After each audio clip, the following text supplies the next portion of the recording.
Okay, നമുക്ക് start ചെയ്യാം. നമ്മൾ ഇന്നലത്തെ സെഷനിൽ നമ്മൾ പറഞ്ഞിരുന്നത് ഫിനാൻഷ്യൽ മാനേജ്മെന്റിന്റെ ഒരു ഇൻട്രൊഡക്ഷൻ പാർട്ടായിരുന്നു. അതേപോലെ തന്നെ നമ്മൾ കോസ്റ്റ് ഓഫ് ക്യാപിറ്റൽ ജസ്റ്റ് നിങ്ങൾക്ക് എല്ലാവർക്കും നമ്മൾ ഈ ഒരു കോഴ്സ് കൊണ്ട് ഉദ്ദേശിച്ചത് തന്നെ ഫിനാൻഷ്യൽ മാനേജ്മെന്റ് എന്ന് പറഞ്ഞ സബ്ജക്ട് കംപ്ലീറ്റ് പഠിപ്പിക്കാൻ ആവില്ല എന്ന് നിങ്ങൾക്കും അറിയാം, എനിക്കും അറിയാം. സോ ഇതിൽ തന്നെ വളരെ പ്രധാനപ്പെട്ട ഈ ഒരു സബ്ജക്ട് വളരെ ഈസി ആണ്. നമ്മളൊന്ന് ജസ്റ്റ് ഒന്ന് ക്ലാരിറ്റിയോടെ ഈ സബ്ജക്ട് പഠിച്ചാൽ വളരെ ഈസി ആയിട്ട് സ്കോർ ചെയ്യാൻ പറ്റും. അങ്ങനെ കുറച്ച് കാര്യങ്ങൾ മാത്രം. ഇതൊരു ഈസി സബ്ജക്റ്റ് ആണ്, വളരെ എളുപ്പത്തിൽ തന്നെ നമുക്ക് ക്യാച്ച് ചെയ്യാൻ പറ്റുന്ന കോൺസെപ്റ്റുകളാണ് ഇതിലുള്ളത്. അങ്ങനെ ഈ ഫിനാൻഷ്യൽ മാനേജ്മെന്റ് എന്ന് പറഞ്ഞ സബ്ജക്ട് ഒരു ഈസി സബ്ജക്റ്റ് ആണെന്ന് നിങ്ങളെ ഒന്ന് അറിയിക്കണം എന്ന് മാത്രമേ ഇതുകൊണ്ടുള്ള ഉദ്ദേശമുള്ളൂ. ഇത്രക്കും വളരെ ഈസിയാണ്. വളരെ നല്ല രീതിയിൽ ഏത് ടൈപ്പിൽ കാര്യങ്ങൾ പഠിച്ചാൽ എങ്ങനെ സ്കോർ ചെയ്യണം എന്നുള്ളത് നിങ്ങളെ മനസ്സിലാക്കി തരണം എന്നാണ് ഉദ്ദേശം. അപ്പൊ നമ്മൾ ഇന്നലെ ജസ്റ്റ് ഒരു ഇൻട്രൊഡക്ഷൻ പാർട്ട് പറഞ്ഞു. അതിൽ കോസ്റ്റ് ഓഫ് ക്യാപിറ്റൽ എന്ന് പറയുന്ന സെഷനിലെ ഒരു കോസ്റ്റ് ഓഫ് ഡെപ്റ്റ് എന്നുള്ള മാത്രം പോർഷൻ ആണ് നമ്മൾ ഇന്നലെ കവർ ചെയ്തത്. കോസ്റ്റ് ഓഫ് ഡെപ്റ്റ് അതിൽ തന്നെ നമ്മൾ ഇറഡീമബിൾ മാത്രമാണ് പറഞ്ഞത്. അതിൽ തന്നെ ഇനി ഒരുപാട് വൈഡ് ഏരിയ ആണ്. റെഡീമബിൾ ഉണ്ട്, കോസ്റ്റ് ഓഫ് പ്രിഫറൻസ് ഷെയർ ഉണ്ട്, അതും ഡെപ്റ്റും ഏകദേശം ഈക്വൽ ആണ്. ദെൻ കോസ്റ്റ് ഓഫ് ഇക്വിറ്റി ഉണ്ട്, കോസ്റ്റ് ഓഫ് റിട്ടേൺ ഏർണിംഗ്സ് ഉണ്ട്, then overall cost of capital ഉണ്ട്. അങ്ങനത്തെ ഒരു വൈഡ് ഏരിയ ആണ് കോസ്റ്റ് ഓഫ് ക്യാപിറ്റലിന്. അത് തന്നെ സാധാരണ 3 ദിവസങ്ങളൊക്കെ എടുത്തിട്ടാണ് ക്ലാസ് കംപ്ലീറ്റ് ചെയ്യാറുള്ളത്. പിന്നീട് ആ ഒരു സെഷൻ സാധാരണ ഗ്രൂപ്പിൽ ഓൺലൈനിലൂടെ വാട്സപ്പിലൂടെ ആ കോസ്റ്റ് ഓഫ് ക്യാപിറ്റൽ കാണാനുള്ള പ്രോബ്ലംസ് തന്നിട്ട് പ്രാക്ടീസ് ചെയ്ത് നിങ്ങൾ ഫെമിലറൈസ് ആവാറാണ് സാധാരണ ചെയ്യുക. എന്നാൽ ഓക്കെ, അപ്പൊ നമ്മൾ ഇന്നലെ പറഞ്ഞ ഏരിയകളെ കുറിച്ച് പറഞ്ഞു. ആ കോസ്റ്റ് ഓഫ് ക്യാപിറ്റൽ എന്ന് പറഞ്ഞ വൈഡ് ഏരിയ വളരെ ഈസി ആണെന്ന് മനസ്സിലാക്കാൻ വേണ്ടി മാത്രം, പിന്നെ കുറച്ചൊരു ഷോർട്ട് കട്ടുകൾ നിങ്ങൾ അറിയിക്കുക എന്നുള്ള മാത്രമാണ് ഇന്നലത്തെ സെഷന്റെ ഉദ്ദേശം. ഇന്നലത്തെ കണ്ടിന്യൂസ് അല്ല ഇന്ന് നമ്മൾ എടുക്കുന്നത്. ഇതിന്റെ കണ്ടിന്യൂസ് എന്ന് പറയുന്നത് ഈ ഒരു സെഷനിൽ മാത്രം തീരൂല. അതുകൊണ്ട് വേറെ ഒരു ഏരിയയും കൂടി നിങ്ങളുടെ മൈൻഡിലേക്ക്, ഇതും ഈ ഒരു ഏരിയയും വളരെ ഈസിയാണ്. ഈ ഒരു മെത്തേഡ് ഓഫ് ടീച്ചിങ്ങിലൂടെ നിങ്ങൾ കാര്യം മനസ്സിലാക്കുകയാണെങ്കിൽ വളരെ ഈസി ആയിട്ട് സ്കോർ ചെയ്യാൻ പറ്റും എന്നുള്ള രീതിയിൽ നമ്മൾ ഈ ഏരിയയും ഇന്ന് ഡിസ്കസ് ചെയ്യുന്നു. ക്യാപിറ്റൽ ബഡ്ജറ്റിംഗ് ആണ് ഇന്ന് നമ്മൾ ഡിസ്കസ് ചെയ്യുന്നത്. Okay, capital budgeting. സാധാരണ ക്യാപിറ്റൽ ബഡ്ജറ്റിംഗ് എന്ന് വെച്ചാൽ ഇൻവെസ്റ്റ്മെന്റ് ഡിസിഷനെയാണ് ക്യാപിറ്റൽ ബഡ്ജറ്റിംഗ് എന്ന് പറയാറ്. ഇന്നലെ നമ്മൾ ജസ്റ്റ് ഫിനാൻസിങ് ഡിസിഷൻ പറയുന്ന സമയത്ത് 3 ഡിസിഷനെ കുറിച്ച് പറഞ്ഞിരുന്നു. Investment decision, financing decision and dividend decision. അതില് investment decision is generally called capital budget എന്ന് പറഞ്ഞു. അത് ഒന്നുകൂടി ഞാൻ എക്സ്പ്ലെയിൻ ചെയ്യുന്നു. ഒരു ബിസിനസ്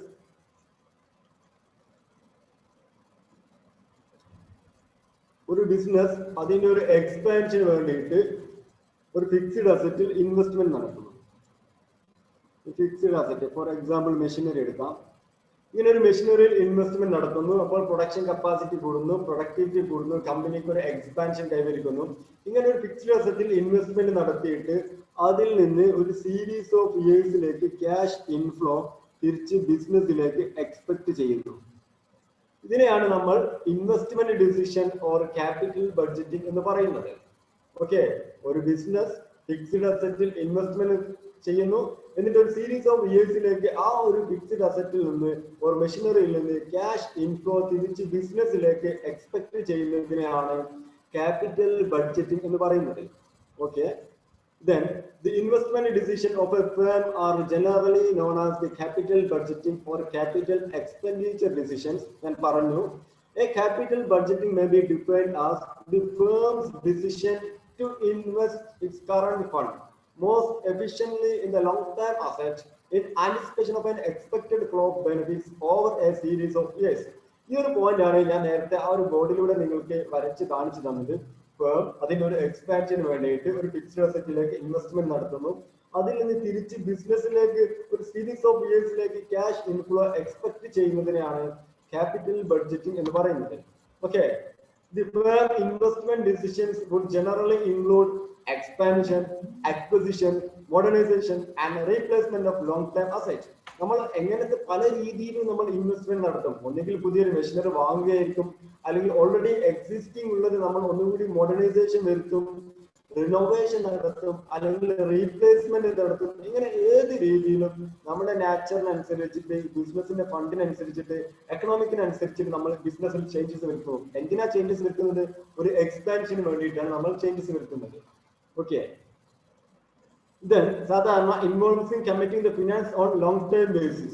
ഈ ഒരു ഓൺലൈൻ ക്ലാസ്സിൽ പിന്നെ നമ്മൾ മാക്സിമം ഇതിനെ എഫക്റ്റീവ് ആക്കുകയാണ് ചെയ്യുന്നത്. എന്നാൽ നമ്മളിൽ തന്നെ സ്റ്റുഡൻസിൽ തന്നെ പല ആളുകൾക്കും അത്രത്തോളം അവെയർ അല്ല. അവർ മ്യൂട്ട്, അതുപോലെ അവരുടെ വീഡിയോ പല സാഹചര്യങ്ങളിലായിരിക്കും നിങ്ങൾ ക്ലാസ് അറ്റൻഡ് ചെയ്യുന്നത്. എന്നിരുന്നാൽ പോലും ഈ ഒരു പരിമിതിക്കുള്ളിൽ വെച്ച് നിങ്ങൾ വളരെ എഫക്റ്റീവായിട്ട് തന്നെ ക്ലാസ്സിൽ ഇരിക്കുക.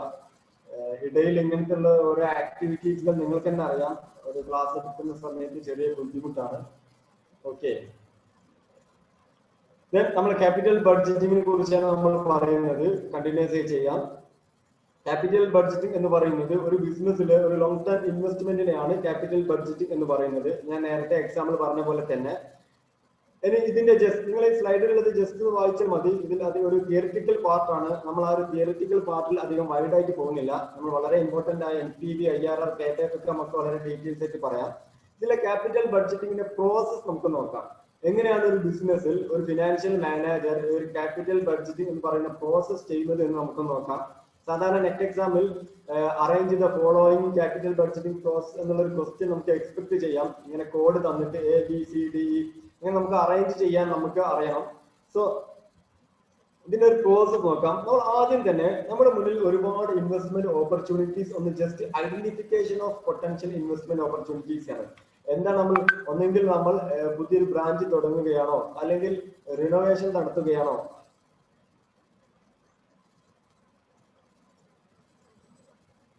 ഓക്കെ നോ പ്രോബ്ലം, അല്ലെങ്കിൽ റിനോവേഷൻ നടത്തുകയാണോ, അല്ലെങ്കിൽ മോഡേണൈസേഷൻ നടത്തുകയാണോ, ഇങ്ങനെ ഡിഫറെന്റ് ആയ ഇൻവെസ്റ്റ്മെന്റ് ഓപ്പർച്യൂണിറ്റീസ് ആദ്യം തന്നെ ഐഡന്റിഫൈ ചെയ്യുക എന്നുള്ളതാണ് ഫസ്റ്റ് പ്രോസസ്. നിങ്ങൾ ഇത് ആരും ബൈ ഹാർട്ട് സ്റ്റഡി ചെയ്യരുത്, ജസ്റ്റ് കോൺസെപ്റ്റ് മനസ്സിലാക്കുക. നമ്മൾ ഇങ്ങനെ ഐഡന്റിഫൈ ചെയ്യുന്ന സമയത്ത് നമ്മൾ ഓരോന്നിനും ഫിനാൻഷ്യൽ മാനേജർ ഓരോ പ്രൊപ്പോസൽ ഉണ്ടാക്കും. പ്രൊപ്പോസൽ എന്ന് വെച്ചാൽ നമ്മൾ സാധാരണ PhD ഒക്കെ ചെയ്യുന്ന സമയത്ത് നമ്മൾ എൻട്രി ചെയ്യണമെങ്കിൽ നമ്മൾ ഒരു പ്രൊപ്പോസൽ ഉണ്ടാക്കണം. നമ്മൾ എടുക്കാൻ പോകുന്ന ടോപ്പിക്കിനെ കുറിച്ച് പ്രൊപ്പോസൽ നമ്മൾ സബ്മിറ്റ് ചെയ്യും. അതിനെ സിനോപ്സിസ് എന്ന് പറയുന്നു. അതേപോലെ തന്നെ ഇൻവെസ്റ്റ്മെന്റിലും നമ്മൾ ഐഡന്റിഫൈ ചെയ്ത ഓരോ ഇൻവെസ്റ്റ്മെന്റിലും ഫിനാൻഷ്യൽ മാനേജർ അതിന്റെ ഒരു പ്രൊപ്പോസൽ ഉണ്ടാക്കിയിട്ട് അത് അസംബിൾ ചെയ്യുക എന്നുള്ളതാണ് രണ്ടാമത്തെ process. Okay, assembling of investment proposal. ആദ്യം ഒരുപാട് ഇൻവെസ്റ്റ്മെന്റ് ഐഡന്റിഫൈ ചെയ്തു, ഏതൊക്കെയാണ് നമ്മുടെ ഇപ്പോഴത്തെ സാഹചര്യത്തിൽ ബിസിനസ്സിൽ നല്ലത്, ഏതിൽ ഇൻവെസ്റ്റ്മെന്റ് ചെയ്യണം എന്നുള്ളതൊക്കെ ഐഡന്റിഫൈ ചെയ്തിട്ട് അതിന് ഓരോന്നിനും പ്രൊപ്പോസൽ ഉണ്ടാക്കിയിട്ട് അത് അസംബിൾ ചെയ്തു, ഒരുമിച്ച് കൂട്ടി. എന്നിട്ട് അതിൽ നമ്മൾ എന്താ ചെയ്യുക, ഓട്ടോമാറ്റിക്കലി നമുക്കറിയാം എങ്ങനെ അസംബിൾ ചെയ്താൽ നമ്മൾ സെലക്ടിങ് ദ ബെസ്റ്റ്, അതിൽ നിന്ന് അസംബിൾ ചെയ്തതിൽ നിന്ന് ഏറ്റവും നല്ലത് തിരഞ്ഞെടുക്കും. അതിനെ നമ്മൾ ഡിസിഷൻ മേക്കിംഗ് എന്ന് പറയുന്നു. Selecting the best among the number of alternatives is called decision making. So നമ്മൾ ഐഡന്റിഫൈ ചെയ്യുന്നു, അത് നമ്മൾ പ്രൊപ്പോസൽ ഉണ്ടാക്കിയിട്ട് അത് അസംബിൾ ചെയ്തിട്ട് അതിൽ നിന്ന് ബെസ്റ്റ് ആയിട്ടുള്ള ഇൻവെസ്റ്റ്മെന്റ്, ആ ഒരു ബെസ്റ്റ് എന്ന് പറയുന്നത് എക്കണോമിക്കിന് അനുസരിച്ചുള്ളതായിരിക്കണം. ഈ ഒരു കോവിഡ് കാലത്തൊക്കെ നമ്മൾ അധികം ഒരു ടൂറിസ്റ്റ് മേഖലയിൽ ഇൻവെസ്റ്റ് ചെയ്യില്ലല്ലോ. അപ്പൊ നമ്മുടെ സാഹചര്യങ്ങൾ നോക്കിയിട്ട്, ഗവൺമെന്റിന്റെ പോളിസി നോക്കിയിട്ട്, നാച്ചുറൽ നോക്കിയിട്ട്, ജിയോഗ്രഫിക്കൽ കണ്ടീഷൻ നോക്കിയിട്ട് നമ്മൾ ഇൻവെസ്റ്റ്മെന്റ് ഐഡന്റിഫൈ ചെയ്യുന്നു, അസംബിൾ ചെയ്യുന്നു, ഡിസിഷൻ മേക്കിംഗ് എടുക്കുന്നു. ഓക്കെ, ഇങ്ങനെ ഡിസൈഡ് ചെയ്ത് കഴിഞ്ഞാൽ നാലാമത്തത് ആ ഒരു ഇൻവെസ്റ്റ്മെന്റിൽ എത്രത്തോളം എക്സ്പെൻഡിച്ചർ ആവും എന്ന് നമ്മൾ നോക്കുന്നു. ഫോർ എക്സാമ്പിൾ, നമ്മൾ ഒരു മെഷീനറി വാങ്ങുകയാണെങ്കിൽ ആ ഒരു മെഷീനറിക്ക് എത്രത്തോളം എക്സ്പെൻഡിച്ചർ ആവും എന്നുള്ള ഒരു ബഡ്ജറ്റ് നമ്മൾ ഉണ്ടാക്കുന്നു. അതാണ് നാലാമത്തെ പ്രോസസ്. ദെൻ നമ്മൾ അത് ഇംപ്ലിമെന്റ് ചെയ്തിട്ട് അതിന്റെ പെർഫോമൻസ് റിവ്യൂ നടത്തുന്നു. ഇതാണ് ക്യാപിറ്റൽ ബഡ്ജറ്റിംഗിന്റെ പ്രോസസ്. വളരെ ഈസിയാണ്. എക്സാമിന് വരുന്ന ക്വസ്റ്റ്യൻ വരുന്ന സമയത്ത് ഇതേ ടേം ഒരു പക്ഷേ ക്വസ്റ്റ്യൻ പേപ്പർ ഉണ്ടായിക്കൊള്ളണമെന്നില്ല. അതുകൊണ്ടാണ് പറയുന്നത് നിങ്ങൾ ഇത് ഒരു ബൈ ഹാർട്ട് സ്റ്റഡി നടത്തരുത്, കോൺസെപ്റ്റ് മനസ്സിലാക്കുക. ഈ ഒരു concept just identification, then assembly, decision എടുക്കുന്നു, എന്നിട്ട് ഒരു എക്സ്പെൻഡിച്ചർ എത്രത്തോളം ഫണ്ടാവും നമ്മുടെ ഇൻവെസ്റ്റ്മെന്റ് നോക്കുന്നു, അത് ഇംപ്ലിമെന്റ് ചെയ്തിട്ട് പെർഫോമൻസ് റിവ്യൂ നടത്തുന്നു. ഓക്കെ, ഇതാണ് ക്യാപിറ്റൽ ബഡ്ജറ്റിംഗിന്റെ പ്രോസസ്. ഇനി kinds of capital budgeting decision. ഇതൊക്കെ ഒരു തിയറിറ്റിക്കൽ പാർട്ടാണ്, നമ്മൾ ജസ്റ്റ് ഒന്ന് പറഞ്ഞു പോകാം, വളരെ ഈസിയാണ്. കൈൻഡ്സ് ഓഫ് ക്യാപിറ്റൽ, ഏതൊക്കെ ടൈപ്സ് ആണ് ക്യാപിറ്റൽ ബഡ്ജറ്റിംഗ് എന്നുള്ളത് നോക്കാം. അതിൽ ഫസ്റ്റ് വൺ ആണ് മ്യൂച്വലി എക്സ്ക്ലൂസീവ്. മ്യൂച്വലി എക്സ്ക്ലൂസീവ് എന്ന് വെച്ചാൽ നമ്മുടെ രണ്ട് രീതിയിൽ നമുക്ക് മ്യൂച്വലി എക്സ്ക്ലൂസീവ് ഇൻവെസ്റ്റ്മെന്റ് ആണെന്ന് പറയാം. അതിൽ ഒരു മെത്തേഡ് ഞാൻ ഇവിടെ എഴുതി കാണിച്ചു തരാം. മ്യൂച്വലി എക്സ്ക്ലൂസീവ് എന്ന് വെച്ചാൽ നമ്മുടെ കയ്യിൽ ടോട്ടൽ 10 lakh ഉണ്ട്, ടോട്ടൽ ഫണ്ട് 10 lakh. ഓക്കെ, നമ്മുടെ മുന്നിൽ 3 ഇൻവെസ്റ്റ്മെന്റ് ഓപ്പർച്യൂണിറ്റീസ് ഉണ്ട്. ഇതിൽ ആദ്യത്തേത് A, ബി. ഈ എ എന്ന് പറഞ്ഞ ഇൻവെസ്റ്റ്മെന്റ് ചെയ്യണമെങ്കിൽ നമുക്ക് ടോട്ടൽ ഒരു 6 lakh വേണം, അല്ലെങ്കിൽ ഒരു 7 lakh. ഓക്കെ, ഇതിന്റെ ടോട്ടൽ കോസ്റ്റ് 7 lakh ആണ്. ബിയുടെ ടോട്ടൽ കോസ്റ്റ് 3 lakh ആണ്. സിയുടെ ടോട്ടൽ കോസ്റ്റ് 3 lakh ആണ്. ഓക്കെ, നമ്മുടെ കയ്യിൽ കമ്പനിയുടെ കയ്യിൽ ടോട്ടൽ ഇൻവെസ്റ്റ്മെന്റ് ചെയ്യാനുള്ളത് 10 lakh ആണ്. നമ്മളുടെ മുന്നിൽ അവൈലബിൾ ആയ 3 ഇൻവെസ്റ്റ്മെന്റ് ഓപ്പർച്യൂണിറ്റീസ് ആണുള്ളത്. ഇൻവെസ്റ്റ്മെന്റ് എ എന്ന് പറയുന്ന 7 lakh, ബി എന്ന് പറയുന്നതും സി എന്ന് പറയുന്ന ഇൻവെസ്റ്റ്മെന്റ് ഓപ്പർച്യൂണിറ്റീസും 3 lakh ആണ്. നമ്മൾ ഇവിടെ ഈ 7 lakh സെലക്ട് ചെയ്ത് കഴിഞ്ഞാൽ പിന്നെ ഈ ബി ആൻഡ് സിയിൽ നമുക്ക് ഏതോ ഒന്ന് മാത്രമേ സെലക്ട് ചെയ്യാൻ പറ്റുകയുള്ളൂ, അല്ലെ? ഇങ്ങനത്തെ ഇൻവെസ്റ്റ്മെന്റിനാണ് mutually exclusive. Here we can say that B and C investments are mutually exclusive. കാരണം നമ്മൾ ഒന്ന് സെലക്ട് ചെയ്താൽ നമ്മൾ എന്തായാലും വളരെ നിർബന്ധമായും രണ്ടാമത്തെ ഓപ്പർച്യൂണിറ്റി നമ്മൾ എക്സ്ക്ലൂഡ് ചെയ്യണം. അതിന് ഇവിടെ നമ്മൾ എ സെലക്ട് ചെയ്തു, പിന്നെ ബി സെലക്ട് ചെയ്താൽ സി സെലക്ട് ചെയ്യാൻ പറ്റില്ല, കാരണം നമ്മുടെ കയ്യിൽ ടോട്ടൽ 10 ലക്ഷം മാത്രമേ ഉള്ളൂ. അപ്പം ഈ ഒരു ടൈപ്പ് ഓഫ് ഇൻവെസ്റ്റ്മെന്റിനെയാണ് മ്യൂച്വലി എക്സ്ക്ലൂസീവ് എന്ന് പറയുന്നത്. If one investment is undertaken, others will have to be excluded എന്ന് പറയുന്നത് മ്യൂച്വലി എക്സ്ക്ലൂസീവ് ആണ്. 7 lakh നമ്മൾ അണ്ടർടേക്ക് ചെയ്താൽ പിന്നെ 3 lakhിലെ രണ്ടെണ്ണത്തിൽ നമ്മൾ രണ്ടെണ്ണം എടുക്കാൻ പറ്റൂല, ഒന്ന് മാത്രമേ എടുക്കാൻ പറ്റൂ. അപ്പൊ ബി എന്ന് പറയുന്ന 3 lakhിന്റെ എടുത്താൽ we have to be exclude our investment option of C നമ്മൾ നിർബന്ധമായും എക്സ്ക്ലൂഡ് ചെയ്യണം. ഇങ്ങനെ നമ്മൾ മ്യൂച്വലി എക്സ്ക്ലൂസീവ് എന്ന് പറയാം. വേറൊരു ടൈപ്പും ഉണ്ട്. നമ്മുടെ മുന്നിൽ 2 മെഷീനറി ഉണ്ട്. ഒന്ന് ക്യാപിറ്റൽ ഇന്റൻസീവ് ആണ്, അല്ലെങ്കിൽ ഒന്ന് ലേബർ ഇന്റൻസീവ് ആണ്. നമ്മളൊരു ബിസിനസ്സിൽ ഒന്നുകിൽ നമ്മൾ ക്യാപിറ്റൽ ഇന്റൻസീവ് ആയ മെഷീനറിയാണ് വാങ്ങുക, അഥവാ ക്യാപിറ്റൽ ഇന്റൻസീവ് ആയ മെഷീനറി വാങ്ങിയാൽ നമ്മൾ ലേബർ ഇന്റൻസീവ് ആയുള്ള മെഷീനറി എക്സ്ക്ലൂഡ് ചെയ്യും, അതിന്റെ ആവശ്യമില്ല. അപ്പൊ ഈ ഒരു 2 മെഷീനറിയും നമുക്ക് എന്ത് പറയാം? മ്യൂച്വലി എക്സ്ക്ലൂസീവ് ആണെന്ന് പറയാം. Okay, then capital rationing decision. ഇതൊന്നുമില്ല, വളരെ സിമ്പിൾ ആണ്. നമ്മൾ ഇൻവെസ്റ്റ്മെന്റ് നടത്തുന്നത് on the base of priorities ആണ്.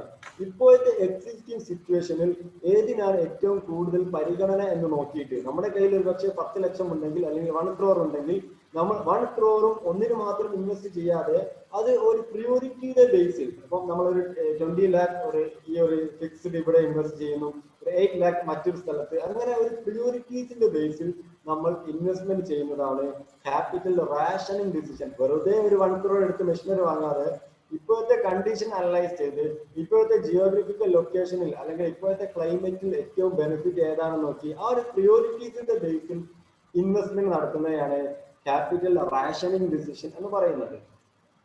നെക്സ്റ്റ് വൺ ആണ് contingent investment എന്ന് പറഞ്ഞാൽ the choice of one investment necessitates undertaking one or more other investments. ഇതെന്ന് വെച്ചാൽ നമ്മൾ ഫോർ എക്സാമ്പിൾ റിലയൻസിന്റെ ഒരു ഫാക്ടറി അല്ലെങ്കിൽ ഒരു വെയർ ഹൗസ് നമ്മൾ ഏതെങ്കിലും ഒരു റൂറൽ ഏരിയയിൽ ഉണ്ടാക്കുന്നു. ഒരു റൂറൽ ഏരിയയിൽ അവർ പോയിട്ട് ലൊക്കേറ്റ് ചെയ്യുന്നു അവരുടെ ഒരു വെയർ ഹൗസ്. നമുക്കറിയാം, ഏതെങ്കിലും ഒരു ഗ്രാമപ്രദേശത്ത് ഒരു വലിയൊരു ഫാക്ടറി ഉണ്ടാക്കുകയാണെങ്കിൽ അവിടേക്കുള്ള ട്രാൻസ്പോർട്ടേഷനിൽ ഒരുപാട് മാറ്റങ്ങൾ വരുത്താനുണ്ടാവും. അവിടേക്കുള്ള ഇലക്ട്രിസിറ്റി, അവിടേക്കുള്ള മറ്റു അടിസ്ഥാന സൗകര്യങ്ങൾ, ഇങ്ങനെ ഒരു ഇൻവെസ്റ്റ്മെന്റ് നടത്തണമെങ്കിൽ അതുമായി ബന്ധപ്പെട്ട് അത് റിലേറ്റഡ് ആയിട്ട് മറ്റു പല മേഖലകളിൽ നമുക്ക് ഇൻവെസ്റ്റ്മെന്റ് നടത്തേണ്ടി വരും. ഒരു ഗ്രാമപ്രദേശത്ത് നമ്മൾ എന്തെങ്കിലും ഒരു ബിൽഡിംഗ് അല്ലെങ്കിൽ എന്തെങ്കിലും ഒരു ഫാക്ടറി അല്ലെങ്കിൽ ഒരു വെയർ ഹൗസ് സ്റ്റാർട്ട് ചെയ്യുകയാണെങ്കിൽ അവിടേക്കുള്ള റോഡ്, അവിടേക്കുള്ള ഇൻഫ്രാസ്ട്രക്ചർ ഫെസിലിറ്റി നോക്കേണ്ടി വരും, മറ്റു ഇലക്ട്രിസിറ്റി, അങ്ങനെ ഒന്നുമായി ബന്ധപ്പെട്ട് പല സോഴ്സുകളിൽ ഇൻവെസ്റ്റ്മെന്റ് നടത്തണമെങ്കിൽ അതിനെ കണ്ടിൻജന്റ് ഇൻവെസ്റ്റ്മെന്റ് എന്ന് പറയുന്നു. ഇത് നാലാമത്തത് വളരെ ഈസിയാണ്, അക്സെപ്റ്റ് റിജക്ട് ഡിസിഷൻ. നിങ്ങൾക്ക് എല്ലാവർക്കും അറിയാം, rate of return cost of ക്യാപിറ്റലിനെക്കാൾ കൂടുതലാണെങ്കിൽ മാത്രമേ നമ്മൾ അക്സെപ്റ്റ് ചെയ്യൂ, അല്ലെങ്കിൽ rate of return cost of ക്യാപിറ്റലിനെ കുറവാണെങ്കിൽ നമ്മൾ റിജക്ട് ചെയ്യും. ഇത് നമ്മൾ ഇന്നലെ അത്രയും വളരെ നല്ല രീതിയിൽ പറഞ്ഞതുകൊണ്ട് നാലാമത്തത് എക്സ്പ്ലെയിൻ ചെയ്യുന്നില്ല. എപ്പോഴും റേറ്റ് ഓഫ് റിട്ടേൺ ഹൈ ആയിരിക്കണം, കോസ്റ്റ് ഓഫ് ക്യാപിറ്റൽ അതിനേക്കാളും കൂടുതലായിരിക്കണം റേറ്റ് ഓഫ് റിട്ടേൺ. അങ്ങനത്തെ പ്രോജക്റ്റ് നമ്മൾ അക്സെപ്റ്റ് ചെയ്യുന്നു. അതല്ല, റേറ്റ് ഓഫ് റിട്ടേൺ കുറവും കോസ്റ്റ് ഓഫ് ക്യാപിറ്റൽ കൂടുതലുമാണെങ്കിൽ അങ്ങനത്തെ പ്രോജക്റ്റ് നമ്മൾ റിജക്ട് ചെയ്യുന്നു. Okay, I hope you all understand the kinds of capital budgeting decision. Mutually exclusive ഒന്ന് അക്സെപ്റ്റ് ചെയ്താൽ മറ്റേത് റിജക്ട് ചെയ്യും. Capital rationing on the base of priorities. Contingent investment, ഒരു ഇൻവെസ്റ്റ്മെന്റ് ചെയ്താൽ അത് ബന്ധപ്പെട്ട പല സെക്ടറുകളിൽ ഇൻവെസ്റ്റ്മെന്റ് നടത്തും. Then accept reject decision. Okay, ഒരു ഇൻട്രൊഡക്ഷൻ പാർട്ടാണ് ക്യാപിറ്റൽ ബഡ്ജറ്റിംഗിന്റെ നമ്മളിപ്പോൾ പറഞ്ഞത്. ജസ്റ്റ് ക്യാപിറ്റൽ ബഡ്ജറ്റിംഗ് എന്ന് പറയുന്ന സമയത്ത് ഇത്രയും കാര്യങ്ങൾ മൈൻഡിലേക്ക് വന്നാൽ മതി. ഇനിയാണ് വളരെ ഇമ്പോർട്ടന്റ് ആയ വളരെ ഒരുവിധം എക്സാമിനൊക്കെ വരുന്ന ഒരു ഏരിയ ആണ് ഇനി പറയാൻ പോകുന്ന ഈ ഒരു ഏരിയ. ഓക്കെ,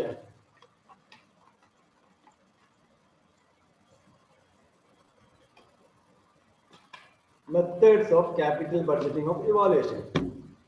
രണ്ട് ടൈപ്പ് മെത്തേഡ് ആണുള്ളത്, traditional method or non discounted method. Traditional method എന്ന് പറയുന്നത് നമ്മൾ നേരത്തെ ഒരു ട്രഡീഷണൽ അപ്രോച്ച് പഠിച്ചിരുന്നു അല്ലെ, അതുമായിട്ട് ഒരു കണക്ഷൻ ഒന്നുമില്ല. എന്നാൽ ട്രഡീഷണൽ മെത്തേഡ് എന്ന് പറഞ്ഞാൽ ക്യാപിറ്റൽ ബഡ്ജറ്റിംഗിൽ മെയിൻ ഡിഫറൻറ്റ് എന്താണെന്ന് വെച്ചാൽ ട്രഡീഷണൽ മെത്തേഡിൽ time value of money consider ചെയ്യുന്നില്ല. ഇത് നോൺ ഡിസ്കൗണ്ടഡ് ക്യാഷ് ഫ്ലോ ആണ്. ഡിസ്കൗണ്ടഡ് ക്യാഷ് ഫ്ലോ എന്ന് വെച്ചാൽ ക്യാഷ് ഇൻഫ്ലോനെ പ്രസന്റ് വാല്യൂയിലേക്ക് കൺവേർട്ട് ചെയ്യുന്നതിനെയാണ് ഡിസ്കൗണ്ടഡ് ക്യാഷ് ഫ്ലോ എന്ന് പറയുന്നത്. നോൺ ഡിസ്കൗണ്ടഡ് എന്ന് വെച്ചാൽ time value of money consider ചെയ്യാത്തതിനെയാണ് നോൺ ഡിസ്കൗണ്ടഡ് ക്യാഷ് ഫ്ലോ എന്ന് പറയുന്നത്. ഓക്കെ, ട്രഡീഷണൽ മെത്തേഡിലുള്ളതാണ് pay back period, accounting rate of return. The next one is modern or discounted cash flow method. In modern method, here considering the time value of money, ഇവിടെ നമ്മൾ cash ഇൻഫ്ലോനെ present വാല്യൂയിലേക്ക് convert ചെയ്യുന്നു. അത് ഞാൻ ഇന്ന് കാണിച്ചു തരാം എങ്ങനെയാണ് ക്യാഷ് ഇൻഫ്ലോനെ പ്രസന്റ് വാല്യൂയിലേക്ക് കൺവേർട്ട് ചെയ്യുക എന്നുള്ളത്. മോഡേൺ മെത്തേഡിൽ നമുക്ക് പഠിക്കാനുള്ളത് NPV, profitability index, IRR, modified internal rate of return, net terminal value method. Okay, ഇത്രയും കാര്യങ്ങൾ വളരെ ഇമ്പോർട്ടന്റ് ആണ്. ഇതിങ്ങനെ കാണാൻ എക്സാമിൽ ചോദിക്കൂലെങ്കിലും ഇതിന്റെ concept, assertion and reasoning, statement, which of the following is true, which of the following are false, which of the following are not true, അങ്ങനെ പറയുന്ന ക്വസ്റ്റ്യൻസ് ആണ് ചോദിക്കുക. പക്ഷെ കോൺസെപ്റ്റ് മനസ്സിലാവണമെങ്കിൽ ഇത് നിങ്ങൾ പ്രാക്ടിക്കലായിട്ട് പ്രോബ്ലം ചെയ്ത് നിങ്ങൾക്ക് കാണിച്ചു തന്നാൽ മാത്രമേ ഈ കോൺസെപ്റ്റ് കിട്ടുകയുള്ളൂ. നമ്മൾ ഇതെല്ലാം പ്രോബ്ലം ചെയ്യും. ഇതിൽ IRR വരെ നമ്മൾ ഇന്ന് പ്രോബ്ലം ചെയ്ത് കാണിക്കും. ഓക്കെ, ഇതിൽ ആദ്യത്തെ പേ ബാക്ക് പീരീഡ് ആണെന്ന് പറയാൻ പോകുന്നത്. പേ ബാക്ക് പീരീഡ്. പേ ബാക്ക് പീരീഡ് എന്ന് വെച്ചാൽ വളരെ സിമ്പിൾ ആണ്. ഈ ഒരു ടേമിൽ തന്നെ ഉണ്ട് പേ ബാക്ക് പീരീഡ്. പേ ബാക്ക് പീരീഡ് എന്ന് വെച്ചാൽ നമ്മൾ പേ ചെയ്ത എമൗണ്ട്, നമ്മൾ ഇൻവെസ്റ്റ് ചെയ്ത എമൗണ്ട് തിരിച്ച് ബാക്ക് റിട്ടേൺ ആയിട്ട് എത്ര വർഷം കൊണ്ട് നമുക്ക് കിട്ടും എന്നുള്ളതാണ് പേ ബാക്ക് പീരീഡ്. നമ്മൾ ഒരു 5 ലക്ഷം ഇൻവെസ്റ്റ്മെന്റ് നടത്തി എന്ന് വിചാരിക്കുക, 5 lakh. ഇതിന് ഈ ഒരു ഇൻവെസ്റ്റ്മെന്റ് ഏതെങ്കിലും ഒരു ഫിക്സ്ഡ് അസറ്റിലേക്ക് ഇൻവെസ്റ്റ്മെന്റ് നടത്തി. ഓക്കെ, ഈ ഇൻവെസ്റ്റ്മെന്റിൽ നിന്ന് നമ്മൾ മുടക്കിയ നമ്മുടെ ഇനീഷ്യൽ കോസ്റ്റ് ആയി 5 ലക്ഷം എത്ര വർഷം കൊണ്ട് തിരിച്ച് നമ്മുടെ കയ്യിൽ കിട്ടും എന്നുള്ളതാണ് പേ ബാക്ക് പീരീഡ് എന്ന് പറയുന്നത്. നമ്മൾ പേ ചെയ്ത എമൗണ്ട് ബാക്ക് തിരിച്ച് റിട്ടേൺ ആയിട്ട് പീരീഡ്, എത്ര പീരീഡ് കൊണ്ട് എത്ര വർഷം കൊണ്ടാണ് നമ്മുടെ കയ്യിൽ കിട്ടുക എന്നുള്ളതാണ് പേ ബാക്ക് പീരീഡ്. ആ ഒരു ടേമിൽ തന്നെയുണ്ട് പേ ബാക്ക് പീരീഡ് എന്താണെന്നുള്ളത്. Okay, pay back is the number of years required to recover the original cash outlay invested in a project. ഇനി ഇതിന്റെ പിന്നെ ഇക്വേഷൻ ഒന്നും നോക്കാതെ ഈ ഒരു ക്വസ്റ്റ്യന്റെ ആൻസർ നിങ്ങളൊന്ന് പറയൂ. ആ ഒരു കോൺസെപ്റ്റ് കിട്ടിയിട്ടുണ്ടെങ്കിൽ വളരെ ഈസിയാണ്. ഇക്വേഷൻ ഒന്നും നോക്കണ്ട. ഇവിടെ ഈ സ്ലൈഡിൽ കാണിച്ച ക്വസ്റ്റ്യന്റെ ആൻസർ ഒന്ന് ട്രൈ ചെയ്യൂ നിങ്ങൾ. നമ്മൾ 1,40,000 രൂപ ഇൻവെസ്റ്റ്മെന്റ് നടത്തി. ഓരോ വർഷവും നമ്മൾക്ക് 20,000 രൂപ അതിൽ നിന്ന് റിട്ടേൺ കിട്ടും. 9 വർഷമാണ് ഇതിന്റെ മെച്യൂരിറ്റി പീരീഡ്. നമ്മുടെ പേ ബാക്ക് പീരീഡ് എത്രയാണ്? നമ്മൾ പേ ചെയ്ത ഈ 1,40,000 എത്ര വർഷം കൊണ്ടാണ് തിരിച്ച് റിട്ടേൺ ആയിട്ട് നമ്മുടെ ബിസിനസ്സിലേക്ക്, നമ്മുടെ കയ്യിലേക്ക് വരുന്നത്? അതാണ് പേ ബാക്ക് പീരീഡ്. പേ ചെയ്ത എമൗണ്ട് ബാക്ക്, തിരിച്ച് പീരീഡ്, എത്ര പീരീഡ് ഉണ്ട്? ഓക്കെ, കുറെ ആളുകൾ ആൻസർ പറയുന്നുണ്ട്. 7 ആൻസർ കറക്റ്റ് ആണ്. ഇതിനൊരു ഇക്വേഷൻ ഒക്കെ ഉണ്ട്. നിങ്ങൾ ഇക്വേഷൻ ഒന്നും പഠിക്കണ്ട, ഈ ഒരു കോൺസെപ്റ്റ് മാത്രം പഠിച്ചാൽ മതി. ഇക്വേഷൻ ഇങ്ങനെയാണ്: initial investment, okay 7 years, initial investment divided by annual cash inflow 1,40,000 divided by, നിങ്ങൾ എല്ലാവരും ഇങ്ങനെ ആയിട്ട് ചെയ്തിട്ടുണ്ടാകാം, 1,40,000 divided by 20,000. ഓക്കെ, അപ്പോൾ ഇങ്ങനെയാണ് ഈ പേ ബാക്ക് പീരീഡ് കാണുക. ഇത് വളരെ ഈസിയാണ്. സാധാരണ ഇങ്ങനെയല്ല ക്വസ്റ്റ്യൻസ് ചോദിക്കുക. ഇവിടെ ക്യാഷ് ഇൻഫ്ലോ 20,000 രൂപ, 20,000 9 വർഷവും ഈക്വൽ ആണ്. ഒരേ ക്യാഷ് ഇൻഫ്ലോ ആണ്, ഒരു ചേഞ്ചസും ഇല്ല. അതുകൊണ്ടാണ് നമ്മൾ ഡയറക്റ്റ് ആയിട്ട് initial investment divided by annual cash inflow എന്ന് പറഞ്ഞ ഇക്വേഷനിലൂടെ നമുക്ക് ആൻസർ കിട്ടിയത്.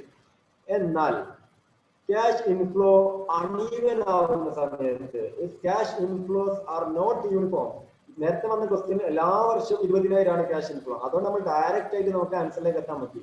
എന്നാൽ ക്യാഷ് ഇൻഫ്ലോ ഇങ്ങനെ യൂണിഫോം അല്ലെങ്കിൽ നമുക്ക് ഈ ഒരു മെത്തേഡിലൂടെ ആൻസർ കിട്ടില്ല. ഇവിടെ നമ്മൾ ഉപയോഗിക്കുക ആഡിങ് അപ്പ് മെത്തേഡാണ്. Adding up the cash inflows ആണ്. ഇതിനൊരു ഇക്വേഷൻ ഒക്കെ ഉണ്ട്, E plus B by C. E എന്ന് പറഞ്ഞാൽ ഇവിടെ സ്ലൈഡിൽ നിങ്ങൾക്ക് കാണാം. പക്ഷെ ഞാൻ ഈ ഒരു ഇക്വേഷൻ നിങ്ങളെ എന്താ പറയുക പ്രൊമോട്ട് ചെയ്യുന്നില്ല. വേറെ ഒരു മെത്തേഡിലൂടെയാണ് ഞാൻ ഇത് കാണിച്ചു തരാൻ പോകുന്നത്. നിങ്ങൾക്ക് ഇത് പഠിക്കുന്നവർക്ക് ഇത് ജസ്റ്റ് ഒന്ന് നോക്കി വെക്കാം, പക്ഷെ ഞാൻ ഇത് പ്രൊമോട്ട് ചെയ്യില്ല. ഈ ഒരു ഇക്വേഷൻ ഒന്ന് വെറുതെ കാണാതെ പഠിക്കണ്ട. ഇതും ഒരു ഷോർട്ട് കട്ട് മെത്തേഡിലൂടെ, ഷോർട്ട് കട്ട് അല്ല, വളരെ ലോജിക്കൽ മെത്തേഡിലൂടെ ആൻസർ ചെയ്യാൻ പോകുന്നതാണ് ഇപ്പോൾ കാണിക്കാൻ പോകുന്നത്. ഓക്കെ, ക്യാഷ് ഇൻഫ്ലോ അണീവൻ ആവുന്ന സമയത്ത് അണീവൻ എന്ന് വെച്ചാൽ ഓരോ വർഷവും ഡിഫറെന്റ് ആയിരിക്കും. ഇപ്പം ഒരു വർഷം 25,000, ഒരു വർഷം 20,000, 15,000. അപ്പൊ നമുക്ക് ഈ ഒരു മെത്തേഡ് പറ്റില്ലല്ലോ. ആ ഒരു സമയത്ത് നമ്മൾ എങ്ങനെയാണ് കാണുക എന്നുള്ളതാണ് പറയാൻ പോകുന്നത്. Okay, A project requires cash outlay of 20,000 and generates cash inflows of 8,000, 7,000, 4,000 and 3,000 during the next 4 years. What is the project payback period? നമ്മൾ 20,000 രൂപ ഇൻവെസ്റ്റ്മെന്റ് നടത്തുന്നു. അതിൽ നിന്ന് ക്യാഷ് ഇൻഫ്ലോ ആയിട്ട് ആദ്യത്തെ വർഷം 8,000, then 7,000, then 4,000 and 3,000 നെക്സ്റ്റ് 4 ഇയേഴ്സിലേക്ക് കിട്ടുന്നു. 4 ഇയേഴ്സ് ആണ് ഇവിടെ പ്രൊജക്ടിന്റെ മെച്യൂരിറ്റി പീരീഡ്. ഇതിന്റെ പേ ബാക്ക് പീരീഡ് എത്രയാണെന്നാണ് ക്വസ്റ്റ്യൻസ്. നിങ്ങൾ ആരെങ്കിലും ട്രൈ ചെയ്യാൻ ടൈം വേണോ, അല്ലെങ്കിൽ ഞാൻ ഇവിടെ എക്സ്പ്ലെയിൻ ചെയ്യണോ? ഇതിലാരെങ്കിലും ട്രൈ ചെയ്യുന്നുണ്ടോ, അല്ലെങ്കിൽ ഞാൻ തന്നെ ഇവിടെ എക്സ്പ്ലെയിൻ ചെയ്യണോ?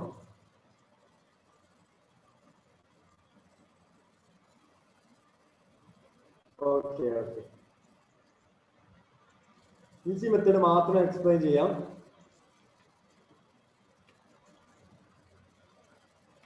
നമ്മുടെ ഇനീഷ്യൽ ഇൻവെസ്റ്റ്മെന്റ് ഈ 20,000 ആണ്.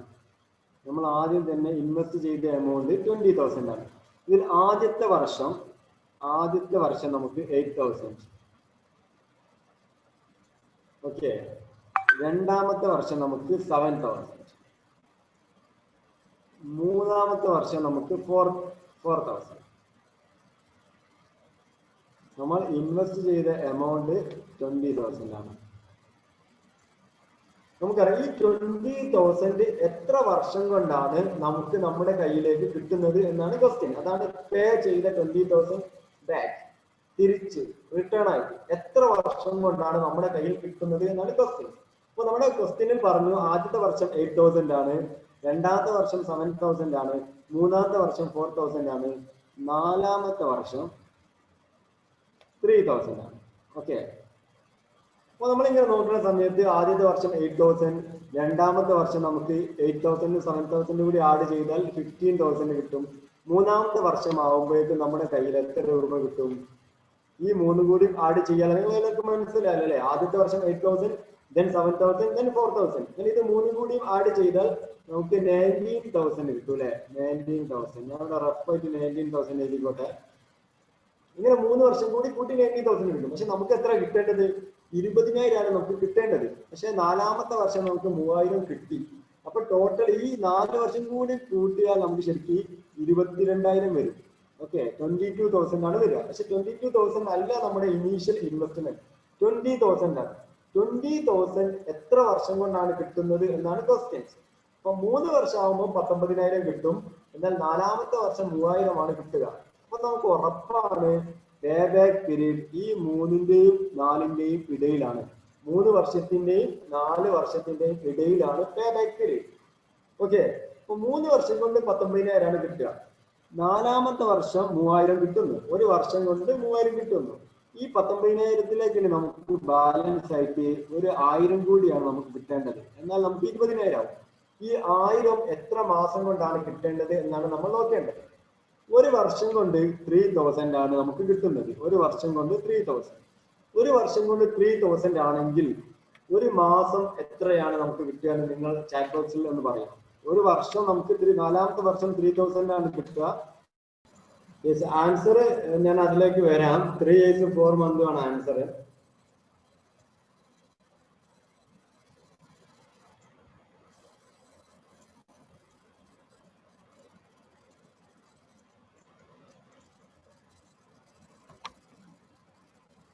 ഓക്കെ, ഇത് നിങ്ങൾ നേരത്തെ ചാറ്റ് ബോക്സിൽ അയച്ചിരുന്നോ?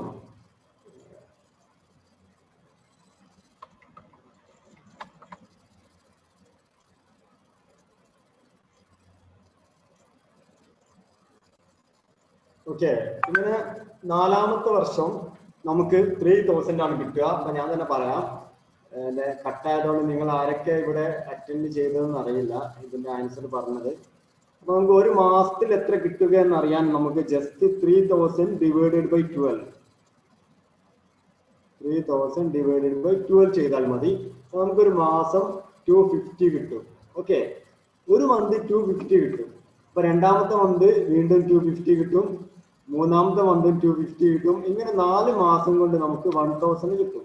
ഓക്കെ, അപ്പൊ 3 വർഷം കൊണ്ട് നമുക്ക് 90,000 കിട്ടും. 3 വർഷം കൊണ്ട് നമുക്ക് 90,000 കിട്ടും.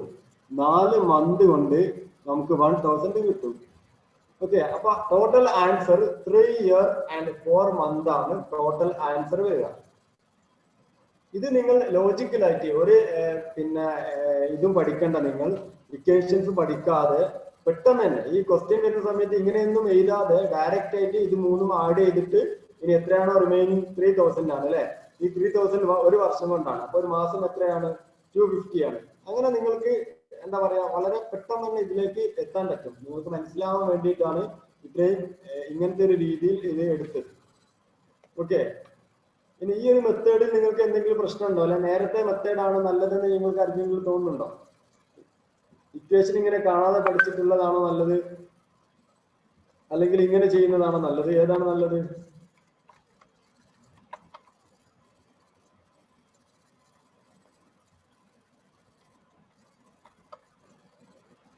Second. Okay okay, this method easy. Okay, ഇങ്ങനെ പഠിക്കുന്ന സമയത്ത് ഈ ഒരു രീതിയിൽ തന്നെ കുറെ ഇക്വേഷൻസ് പഠിക്കുന്ന സമയത്ത് എക്സാമിന് നമുക്ക് മറന്നു പോകും. അപ്പോൾ ഇങ്ങനെ എന്താ പറയാ, ലോജിക്കലായിട്ട് പഠിക്കുന്ന സമയത്ത് നമുക്ക് വളരെ ഈസി ആയിരിക്കും. Okay,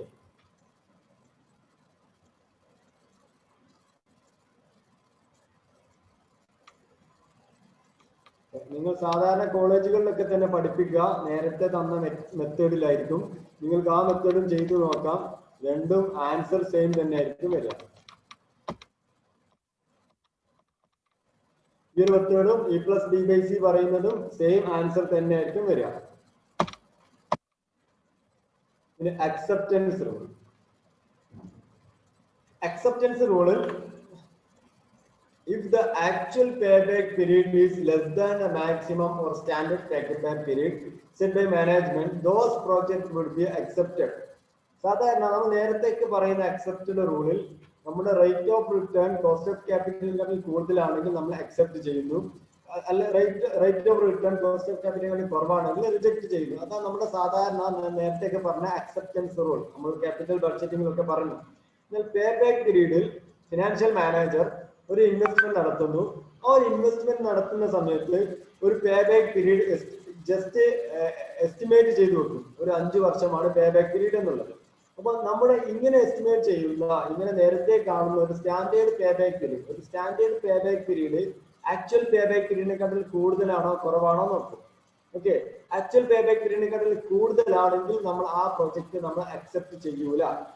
actual pay back period less than ആണ് സ്റ്റാൻഡേർഡ് പേ ബാക്ക് പീരീഡ് എങ്കിൽ മാത്രമേ നമ്മൾ ആ ഒരു പ്രോജക്റ്റ് അക്സെപ്റ്റ് ചെയ്യുകയുള്ളൂ. ഇത് നിങ്ങൾക്ക് എല്ലാവർക്കും അറിയുന്നത് തന്നെയാണ്. നിങ്ങൾക്ക് ഇപ്പോൾ ഒരു പ്രൊജക്റ്റിൽ അല്ലെങ്കിൽ ഒരു കമ്പനി, ഇപ്പോൾ ഫോർ എക്സാമ്പിൾ ഒരു മലബാർ ഗ്രൂപ്പിൽ ഇൻവെസ്റ്റ്മെന്റ് നടത്തണം, അല്ലെങ്കിൽ ഏതെങ്കിലും ഗ്രൂപ്പിൽ ഇൻവെസ്റ്റ്മെന്റ് നടത്തണം. അപ്പൊ ആര് പറയുന്ന പേ ബാക്ക് പീരീഡ് 5 ആണ് പേ ബാക്ക് പീരീഡ് എന്ന് ഒരു കമ്പനി എ പറയുന്നു, കമ്പനി ബി പറയുന്നു ഞങ്ങളുടെ പേ ബാക്ക് പീരീഡ് 3 ഇയർ ആണ്. അപ്പൊ നിങ്ങൾ ഏതിലാണ് ഇൻവെസ്റ്റ് ചെയ്യുക? ഹൈ പേ ബാക്ക് പീരീഡിലാണോ ലോ പേ ബാക്ക് പീരീഡിലാണോ നിങ്ങളുടെ ഇൻവെസ്റ്റ്മെന്റ് നടത്തുക? ഹൈ പേ ബാക്ക് പീരീഡിലാണോ ലോ പേ ബാക്ക് പീരീഡിലാണോ നിങ്ങൾ ഇൻവെസ്റ്റ്മെന്റ് നടത്തുക? Okay, low pay back period. എപ്പോഴും ലോ പേ ബാക്ക് പീരീഡിലേക്ക് ഇൻവെസ്റ്റ്മെന്റ് നടത്തുക. കാരണം എന്താ? 3 വർഷം കൊണ്ട് നമ്മൾ ഇൻവെസ്റ്റ് ചെയ്ത എമൗണ്ട് തിരിച്ച് നമ്മുടെ കയ്യിൽ തന്നെ കിട്ടും. അപ്പൊ നമ്മൾ വളരെ ലോ പേ ബാക്ക് പീരീഡിലാണ് എപ്പോഴും ഇൻവെസ്റ്റ്മെന്റ് നടത്തുക. ഇതൊക്കെ വളരെ ലോജിക്കാണ്. ഈ അക്സെപ്റ്റൻസ് റൂളൊന്നും ഇങ്ങനെ പഠിക്കൊന്നും വേണ്ട. എപ്പോഴും സ്റ്റാൻഡേർഡ് ഫിക്സ് ചെയ്യുന്നു, ആക്ച്വൽ പേ ബാക്ക് പീരീഡ് നമുക്ക് ഉറപ്പാണ്. നമ്മൾ സ്റ്റാൻഡേർഡിനെക്കാൾ കൂടുതലാണ് ആക്ച്വൽ എങ്കിൽ മാത്രമേ നമ്മൾ അക്സെപ്റ്റ് ചെയ്യുന്നു. ആ ഒരു ലോജിക്കൽ വെച്ചിട്ട് ഈ കാര്യങ്ങൾ മനസ്സിലാക്കുക. നമ്മുടെ പേ ചെയ്ത എമൗണ്ട് ബാക്ക് തിരിച്ച് എത്ര വർഷം കൊണ്ടാണ് കിട്ടുക എന്നുള്ളതാണ് പേ ബാക്ക് പീരീഡ്. ആ ഒരു കോൺസെപ്റ്റ് ഉണ്ടെങ്കിൽ ഇതൊക്കെ തന്നെ ഏത് അസോസിയേഷന്റെ റീസണിങ് ആണെങ്കിലും ഒക്കെ തന്നെ നമുക്ക് മനസ്സിലാവും. ഇതിന്റെ മെറിറ്റ് എന്തൊക്കെയാണ്? ഇത് വളരെ സിമ്പിൾ ആണ്, വളരെ ഈസി ആയിട്ട് കാൽക്കുലേറ്റ് ചെയ്യാം. Project with short pay back period നിങ്ങൾക്കറിയാം, വളരെ കുറഞ്ഞ പേ ബാക്ക് പീരീഡ് ആണെങ്കിൽ റിസ്ക് വളരെ കുറവായിരിക്കും. നമ്മൾ റിലയൻസിൽ ഇൻവെസ്റ്റ്മെന്റ് ചെയ്യുക അല്ലെങ്കിൽ വേറൊരു കമ്പനിയിൽ ഇൻവെസ്റ്റ്മെന്റ് ചെയ്യുന്ന സമയത്ത് അവർ പറയാം നിങ്ങളുടെ പേ ബാക്ക് പീരീഡ് 20 ആണ്. അപ്പൊ 20 പേ ബാക്ക് പീരീഡ് എന്ന ഹൈ റിസ്ക് ആണ്. എന്നാൽ പേ ബാക്ക് പീരീഡ് ഒരു 5 എന്ന് പറഞ്ഞാൽ സമാധാനം, 5 വർഷം കൊണ്ട് നമ്മൾ ഇൻവെസ്റ്റ് ചെയ്ത എമൗണ്ട് തിരിച്ചു കിട്ടും.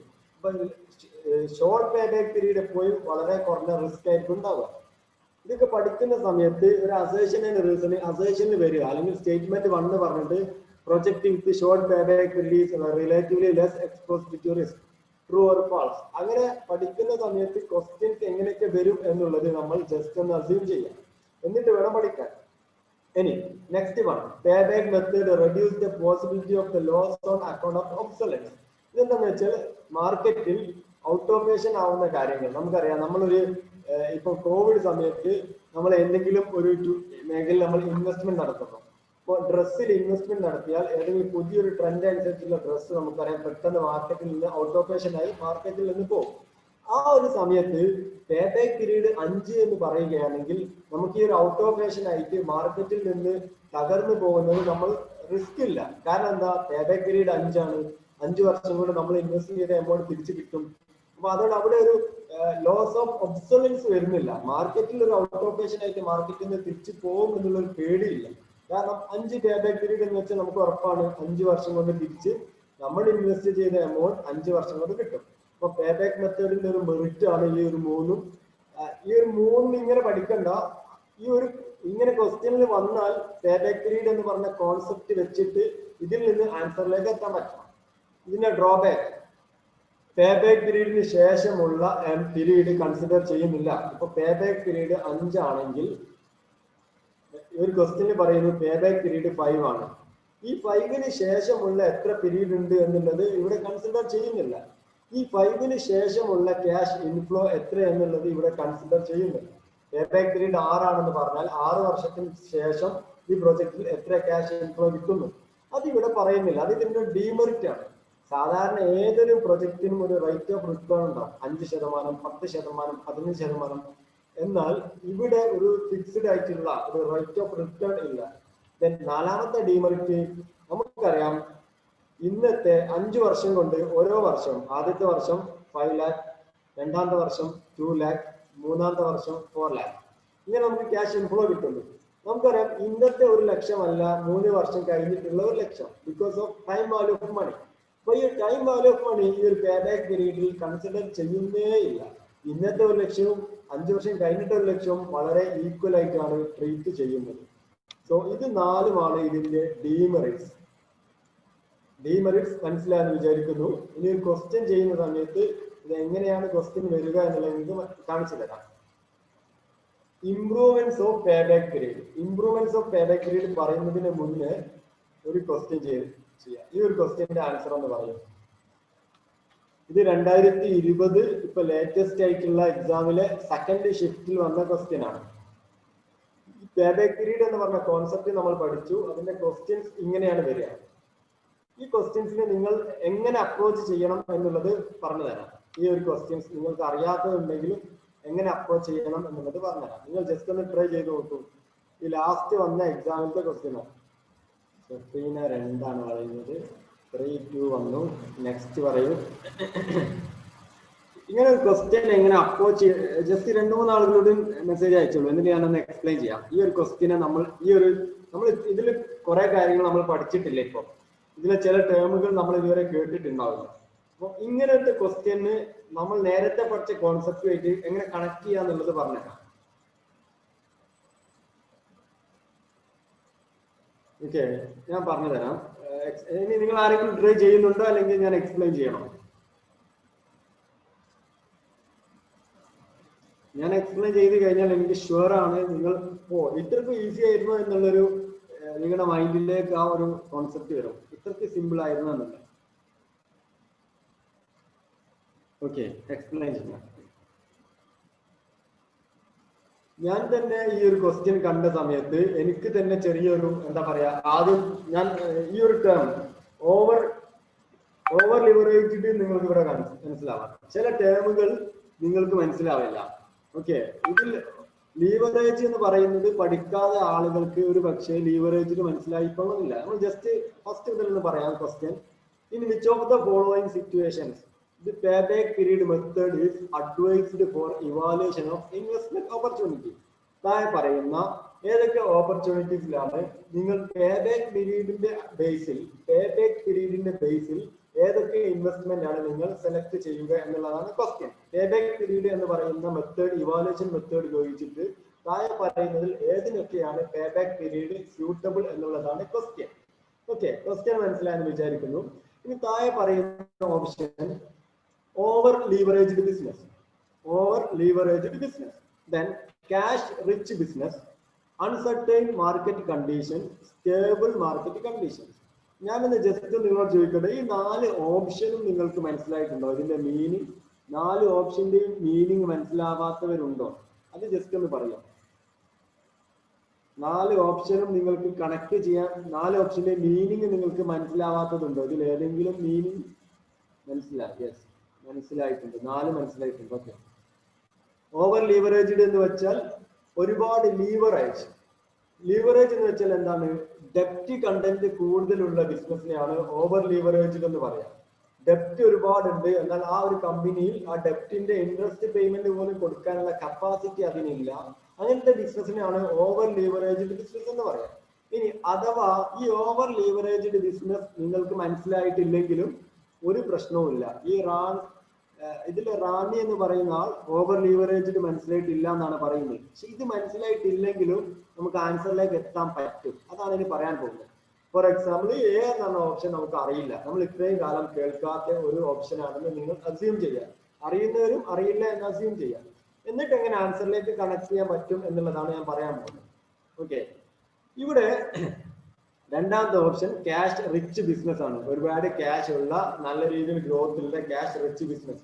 മൂന്നാമത്തത് അൺസർട്ടൈൻ മാർക്കറ്റ് കണ്ടീഷൻ ആണ്. മാർക്കറ്റ് അൺസർട്ടൈൻ ആയിട്ടുള്ള കണ്ടീഷൻ, അതായത് ഇപ്പോൾ കോവിഡ് ഒക്കെ വന്ന സമയത്ത് മാർക്കറ്റ് അൺസർട്ടൈൻ ആണ്. എന്താണ് സംഭവിക്കുക എന്ന് നമുക്ക് അറിയില്ല.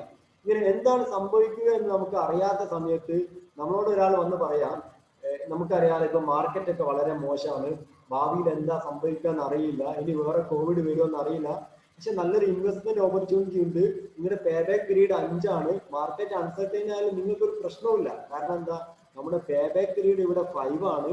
അതുകൊണ്ട് നമുക്ക് ധൈര്യമായിട്ട് ഇൻവെസ്റ്റ് ചെയ്യാൻ പറ്റുമല്ലോ. ഓക്കെ, അപ്പൊ മാർക്കറ്റ് അൺസർട്ടൈൻ ആണെങ്കിൽ നമ്മൾ എന്തായാലും പേബാക്ക് പീരീഡ് ചൂസ് ചെയ്യും.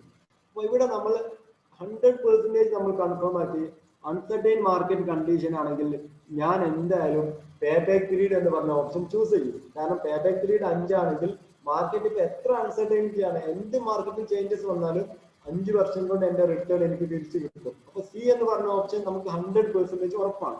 ഇനി സി ഉള്ള ഓപ്ഷൻ നമ്മുടെ ഓപ്ഷനിൽ ബി ആൻഡ് സി 2-നും 3-നും മാത്രമാണ് സി ഉള്ളത്. ഓക്കെ, അപ്പം നമ്മുടെ ആൻസർ 100% ഉറപ്പാണ്. രണ്ടാമത്തെ ഓപ്ഷനോ മൂന്നാമത്തെ ഓപ്ഷനോ ആണ് ആൻസർ. ഒന്നാമത്തതും നാലാമത്തതും നമ്മൾ ഒഴിവാക്കി വെക്കും. ഇനി നെക്സ്റ്റ് പറയാൻ പോകുന്നത് സ്റ്റേബിൾ മാർക്കറ്റ് കണ്ടീഷൻസ്. മാർക്കറ്റ് വളരെ സ്റ്റേബിൾ ആണ്. ഇപ്പോൾ 1 ലക്ഷമാണ് പ്രോഫിറ്റ് എങ്കിൽ അടുത്ത വർഷം 1 ലക്ഷം കിട്ടും. ഓക്കെ, ഓപ്ഷൻ 4-ലും സി ഉണ്ട്. ഓക്കെ, അപ്പൊ നമ്മൾക്ക് ഓപ്ഷൻ 4-ലും സി ഉണ്ട്. ഓക്കെ ഓക്കെ, എ എന്ന് പറഞ്ഞ ഓപ്ഷൻ അല്ല എന്ന് 100% കൺഫേം ആയി. സോറി, ഓപ്ഷൻ 4-ലും സി ഉണ്ട്. ഓക്കെ, നമ്മൾ അടുത്ത ഡി എന്നൊരു ഓപ്ഷൻ നോക്കുന്നു. സ്റ്റേബിൾ ആണ് മാർക്കറ്റ്, വളരെ കൺസിസ്റ്റന്റ് ആണ് മാർക്കറ്റ്. ഇങ്ങനെ കൺസിസ്റ്റന്റ് ആണ് മാർക്കറ്റ് എങ്കിൽ നമ്മൾ പേബാക്ക് പീരീഡ് ചൂസ് ചെയ്യുന്നതുകൊണ്ട് വലിയ അർത്ഥമൊന്നുമില്ല. കാരണം ഈ വർഷം 1 ലക്ഷം കിട്ടും, അടുത്ത വർഷം 1 ലക്ഷം കിട്ടും, അടുത്ത 10 വർഷം 1 ലക്ഷം, 20 വർഷം 1 ലക്ഷം. കാരണം മാർക്കറ്റ് സ്റ്റേബിൾ ആണ്. അപ്പൊ മാർക്കറ്റ് സ്റ്റേബിൾ ആണെങ്കിൽ നമ്മൾ പേബാക്ക് പീരീഡ് സെലക്ട് ചെയ്തിട്ട് എന്തെങ്കിലും കാര്യമുണ്ടോ? ഇല്ല. കാരണം മാർക്കറ്റ് സ്റ്റേബിൾ ആ. പേബാക്ക് പീരീഡ് 5 എന്ന് പറഞ്ഞാലും 6ാമത്തെ പീരീഡിൽ നമുക്ക് അതേ ഇൻഫ്ലോ കിട്ടും. Because of market is stable. Market stable എന്ന് പറയുന്ന ഓപ്ഷൻ നമ്മൾ ഒരിക്കലും ഈ ഒരു ആൻസറുമായിട്ട് കണക്ട് ആവില്ല എന്ന് നമുക്ക് 100% ഉറപ്പാണ്. ഓക്കെ, മാർക്കറ്റ് സ്റ്റേബിൾ ഉണ്ടാവില്ല. അപ്പൊ സി എന്ന് പറയുന്ന ഓപ്ഷൻ ഉണ്ടാവും, ഡി എന്നത് ഉണ്ടാവില്ല. അപ്പൊ ഡി എന്നുള്ള 4ാമത്തെ ഓപ്ഷൻ നമുക്ക് ധൈര്യമായിട്ട് എന്ത് ചെയ്യാം? എക്സ്ക്ലൂഡ് ചെയ്യാം. ഓക്കെ, ഇപ്പം നിങ്ങൾക്ക് നാലാമത്തത് എന്തുകൊണ്ടാണ് എക്സ്ക്ലൂഡ് ചെയ്തതെന്ന് മനസ്സിലായില്ലേ? ഇതൊക്കെ വിത്തിൻ സെക്കൻഡ് കൊണ്ടാണ് നമ്മൾ ചെയ്യാൻ പോകുന്നത്. ഓക്കെ, ഇനി നെക്സ്റ്റ്. അപ്പൊ നമ്മുടെ ആൻസർ ഒന്നെങ്കിൽ 2 അല്ലെങ്കിൽ 3 ആയിരിക്കും. ഇനി നമ്മുടെ മുന്നിലുള്ള വലിയ പ്രശ്നം എയും ബിയും ആണ്. ഓവർലെഡ്ജഡ് ബിസിനസ്സും ക്യാഷ് റിച്ച് ബിസിനസ്സും. ഓവർലെഡ്ജഡ് നമുക്ക് അറിയില്ല എന്ന് തന്നെ വിചാരിക്കുക. ക്യാഷ് റിച്ച് ബിസിനസ് എന്ന് പറയുന്ന ഓപ്ഷൻ, ഒരുപാട് ക്യാഷ് ഉണ്ട് നമ്മുടെ ബിസിനസ്സിൽ, ഒരുപാട് ക്യാഷ് വരുന്ന നല്ല റിച്ച് ആയിട്ടുള്ള ബിസിനസ് ആണ്. വളരെ കോൺഫിഡന്റ് ആണ് നമുക്ക്, കാരണം ക്യാഷ് റിച്ച് ബിസിനസ് ആണ്. അപ്പൊ ആ ഒരു സമയത്ത് നമ്മൾ പേ ബാക്ക് പീരീഡ് നോക്കേണ്ട ആവശ്യമുണ്ടോ? ഇല്ല, കാരണം അത് ഓൾറെഡി നല്ലൊരു ബിസിനസ് ആണ്. പേ ബാക്ക് പീരീഡ് നമ്മൾ എപ്പോഴാണ് നോക്കുക? പേ ബാക്ക് പീരീഡ് 5 എന്ന് പറഞ്ഞാൽ ആ ബിസിനസ്സിൽ എന്തെങ്കിലുമൊക്കെ പ്രശ്നം ഉണ്ടാവും, അത്ര റിസ്ക് ഉണ്ടാവും. റിസ്ക് കുറക്കാൻ വേണ്ടിയിട്ടാണ് നമ്മൾ പേ ബാക്ക് പീരീഡ് സെലക്ട് ചെയ്യുക. ഈ ക്യാഷ് റിച്ച് ബിസിനസ്സിൽ നിങ്ങൾക്ക് എന്തെങ്കിലും റിസ്ക് ഉണ്ടോ? ഇല്ല, നമുക്ക് ഒരു റിസ്കും ഇല്ല. അപ്പൊ ക്യാഷ് റിച്ച് ബിസിനസ്സിൽ നമുക്ക് ഒരു റിസ്കും ഇല്ലാത്തതുകൊണ്ട് നമ്മൾ അത് നോക്കേണ്ട ആവശ്യമില്ല. എന്നാൽ ഓവർ ലീവറേജ്ഡ് ബിസിനസ്സിൽ അപ്പൊ ഇത് തന്നെ നമ്മൾ നോക്കിയാൽ തന്നെ നമുക്ക് മനസ്സിലാവും ഏതാണ് ആൻസർ എന്നുള്ളത്. ഓക്കെ, ബി എന്ന് പറഞ്ഞത് ഉണ്ടാവുമോ? ക്യാഷ് റിച്ച് ബിസിനസ്സിൽ ഉണ്ടാവോ? പേ ബാക്ക് പീരീഡ് നമ്മൾ കൺസിഡർ ചെയ്യോ?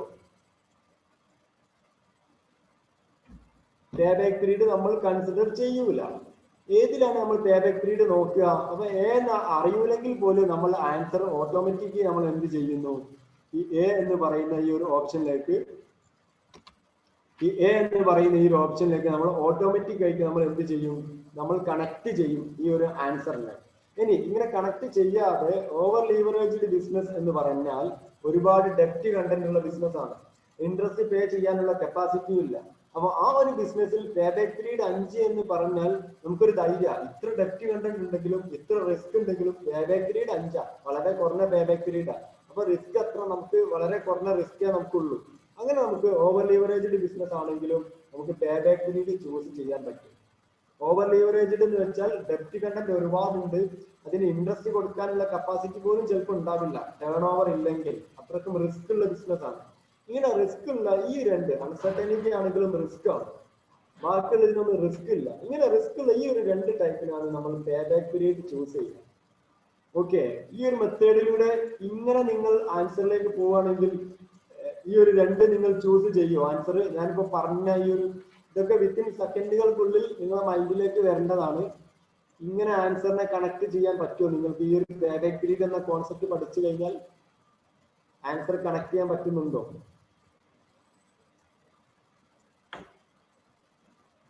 ചാറ്റ് ബോക്സിൽ ഒന്ന് പറയോ ആരെങ്കിലും?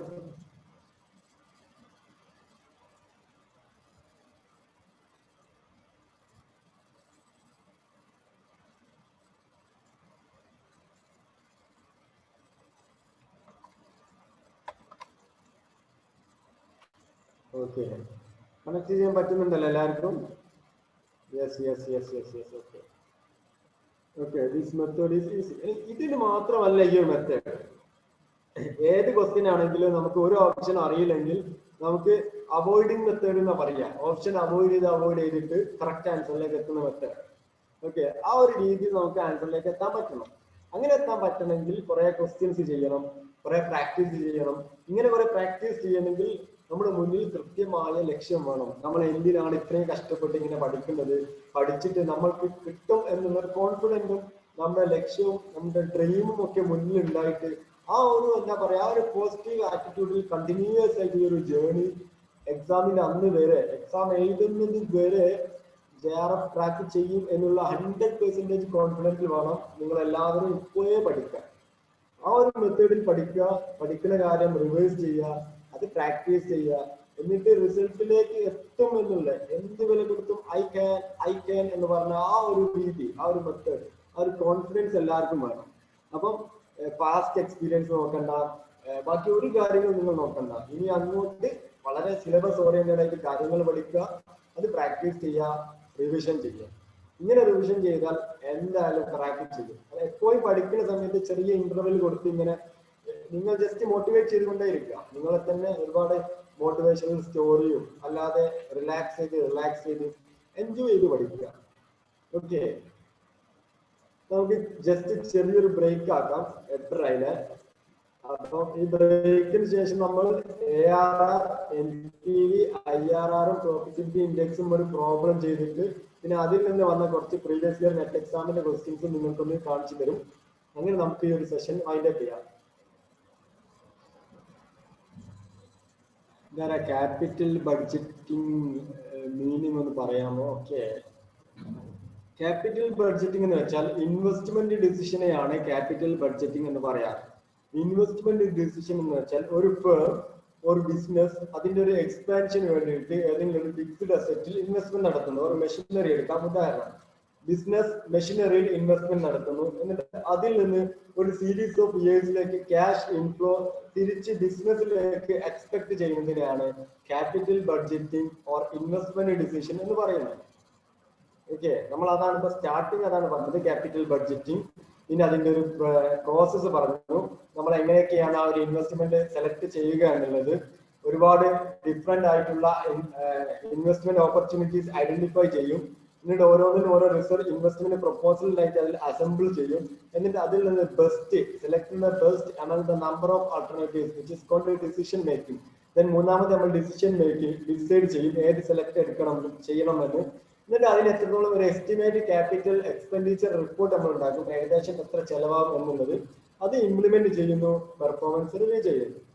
ഓക്കെ, ഇനി നമ്മൾ ക്യാപിറ്റൽ ബഡ്ജറ്റിംഗിലെ ടൈപ്സ് ഓഫ് പറഞ്ഞു, മ്യൂച്വലി എക്സ്ക്ലൂസീവ്, റാഷനിങ്, കണ്ടിൻജന്റ്, അതേപോലെ അക്സെപ്റ്റ്, റിജക്ട്. അതിൽ നിങ്ങൾ വന്നിട്ടുണ്ടാവുമെന്ന് വിചാരിക്കുന്നു. പിന്നെ നമ്മൾ ഇവാലുവേഷൻ മെത്തേഡ് ആണ്, ട്രഡീഷണൽ മെത്തേഡ്, പേ ബാക്ക് പീരീഡും average rate of return, modern method. ആ ട്രഡീഷണൽ മെത്തേഡിലെ പേ ബാക്ക് പീരീഡ് ആണ് നമ്മളിപ്പോൾ പറഞ്ഞത്. ഓക്കെ ആണോ? പിന്നെ എന്തെങ്കിലും ഉണ്ടെങ്കിൽ നിങ്ങൾക്ക് അല്ലാതെ കോണ്ടാക്ട് ചെയ്യാം. ഓക്കെ,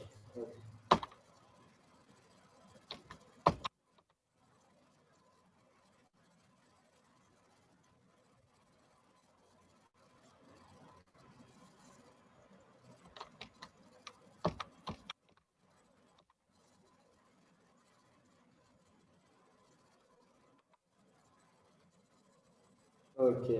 നമ്മള് 23 ആളുകൾ അല്ലേ? നമ്മൾ സ്റ്റാർട്ട് ചെയ്യല്ലേ? നെക്സ്റ്റ് സെഷൻ സ്റ്റാർട്ട് ചെയ്യല്ലേ?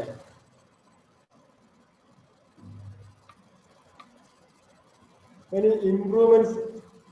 Okay, improvements of pay back period ആണ് ഇത് പറയാൻ പോകുന്നത്. നമ്മൾ അറിയാം പേ ബാക്ക് പീരീഡിന് ഒരുപാട് ഡീമെറിറ്റ്സ് ഉണ്ട്. ആ ഡീമെറിറ്റ്സ് ഒക്കെ ഒഴിവാക്കിക്കൊണ്ട് അതിന് കുറച്ചൊരു ഇംപ്രൂവ്മെന്റ്സ് പിന്നീട് വന്നിട്ടുണ്ട്. ആ ഒരു ഇംപ്രൂവ്മെന്റ്സ് ആണ് നമ്മൾ പറയാൻ പോകുന്നത്. അതിൽ 4 ടൈപ്പാണുള്ളത്: post pay back period, post pay back profitability, post pay back profitability index, pay back reciprocal method. ഇതിന്റെ ഇവിടെ ഇത് എങ്ങനെ കാണുക എന്നുള്ള ഇക്വേഷൻ ആണ്. നിങ്ങൾ ആരും ഇക്വേഷൻ പഠിക്കേണ്ടതില്ല, എന്നാൽ ജസ്റ്റ് ഒന്ന് നിങ്ങൾ കേട്ടാൽ മതി. പോസ്റ്റ് പേ ബാക്ക് പീരീഡ് എന്ന് വെച്ചാൽ life of the project minus post pay back period. Post pay back profitability എന്ന് വെച്ചാൽ total cash inflow minus initial cost. Post pay back profitability index എന്ന് വെച്ചാൽ post pay back profitability divided by initial investment 100. Pay back reciprocal method എന്ന് വെച്ചാൽ 1/പേ back period. ഈ ഒരു equations നിങ്ങൾ ആരും ഓർത്തു വെക്കുകയും വേണ്ട, പഠിക്കുകയും വേണ്ട. ഞാൻ അത് അല്ലാത്ത രീതിയിൽ കാണിച്ചു തരാം. ഇത് ഉദ്ദേശിച്ചത് ഇത്രയേ ഉള്ളൂ. പോസ്റ്റ് പേ ബാക്ക് പീരീഡ് എന്ന് വെച്ചാൽ പേ ബാക്ക് പീരീഡ് 5 ആണെങ്കിൽ അതിനുശേഷം ആ ഒരു പ്രൊജക്റ്റിൽ എത്ര പീരീഡ് ഉണ്ട്, പോസ്റ്റ് പേ ബാക്ക് പീരീഡിന് ശേഷം ആ ഒരു പ്രൊജക്റ്റിൽ എത്ര പീരീഡ് ഉണ്ട് എന്നാണ് ഉദ്ദേശിച്ചത്. പോസ്റ്റ് പേ ബാക്ക് പ്രോഫിറ്റബിലിറ്റി എന്ന് വെച്ചാൽ പേ ബാക്ക് പീരീഡിലെ പ്രോഫിറ്റബിലിറ്റിക്ക് ശേഷം എത്ര പ്രോഫിറ്റ് കമ്പനിയിലേക്ക് ആ ഒരു പ്രൊജക്റ്റിലേക്ക് വരുന്നുണ്ട്. Post pay back profitability index എന്ന് വെച്ചാൽ പേ ബാക്ക് പീരീഡിന് ശേഷമുള്ള പ്രോഫിറ്റബിലിറ്റി എത്ര പെർസെന്റേജ് ആണ്. പേ ബാക്ക് റെസിപ്രോക്കൽ മെത്തേഡ് എന്ന് വെച്ചാൽ നമ്മുടെ ക്യാഷ് ഇൻഫ്ലോ ടോട്ടൽ ഇൻവെസ്റ്റ്മെന്റിന്റെ എത്ര പെർസെന്റേജ് ആണ് എന്നുള്ളതാണ്. ഇതിൽ നിങ്ങൾ ഈ ഒരു ഇക്വേഷൻസ് മാത്രം ജസ്റ്റ് ഓർത്താൽ മതി. 1/പേ ബാക്ക് പീരീഡ്. ഇതും ഓർത്തോളോന്നില്ല. ഞാനൊരു എക്സാമ്പിൾ കാണിച്ചു തരാം എങ്ങനെയാ നിങ്ങൾ ഇക്വേഷൻ ഓർക്കാതെ ഈ കോൺസെപ്റ്റ് മനസ്സിലാക്കാൻ നിങ്ങൾ കാണിച്ചു തരാം. ഒരു ക്വസ്റ്റ്യൻ ആണ്, ഞാൻ തന്നെ വിളിച്ച് എഴുതി കാണിച്ചു തരാം. Find out post payback period, post payback period, post payback profitability, post payback profitability index and payback reciprocal method. ഇതിന്റെ ക്വസ്റ്റ്യൻ നമ്മൾ 4 lakh ഇൻവെസ്റ്റ്മെന്റ് നടത്തുന്നു. എന്നിട്ട് അതിൽ നിന്ന് നമുക്ക് ക്യാഷ് ഇൻഫ്ലോ ആയിട്ട് 50,000 10 വർഷത്തേക്ക് കിട്ടുന്നു. നിങ്ങൾ എല്ലാവരും തന്നെ ഒന്ന് മാത്രം പറഞ്ഞു തന്നാൽ മതി. പേ ബാക്ക് പീരീഡ് നിങ്ങൾ ജസ്റ്റ് ഒന്ന് ചാറ്റ് ബോക്സിൽ പറയോ, പേ ബാക്ക് പീരീഡ് എത്രയാണെന്ന്. ഈ ഒരു പ്രൊജക്ടിന്റെ പേ ബാക്ക് പീരീഡ് എത്രയാണെന്ന് പറയാം.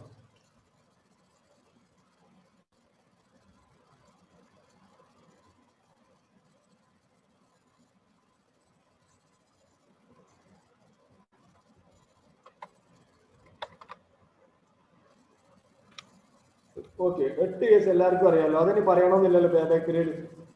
Initial investment by annual cash inflow.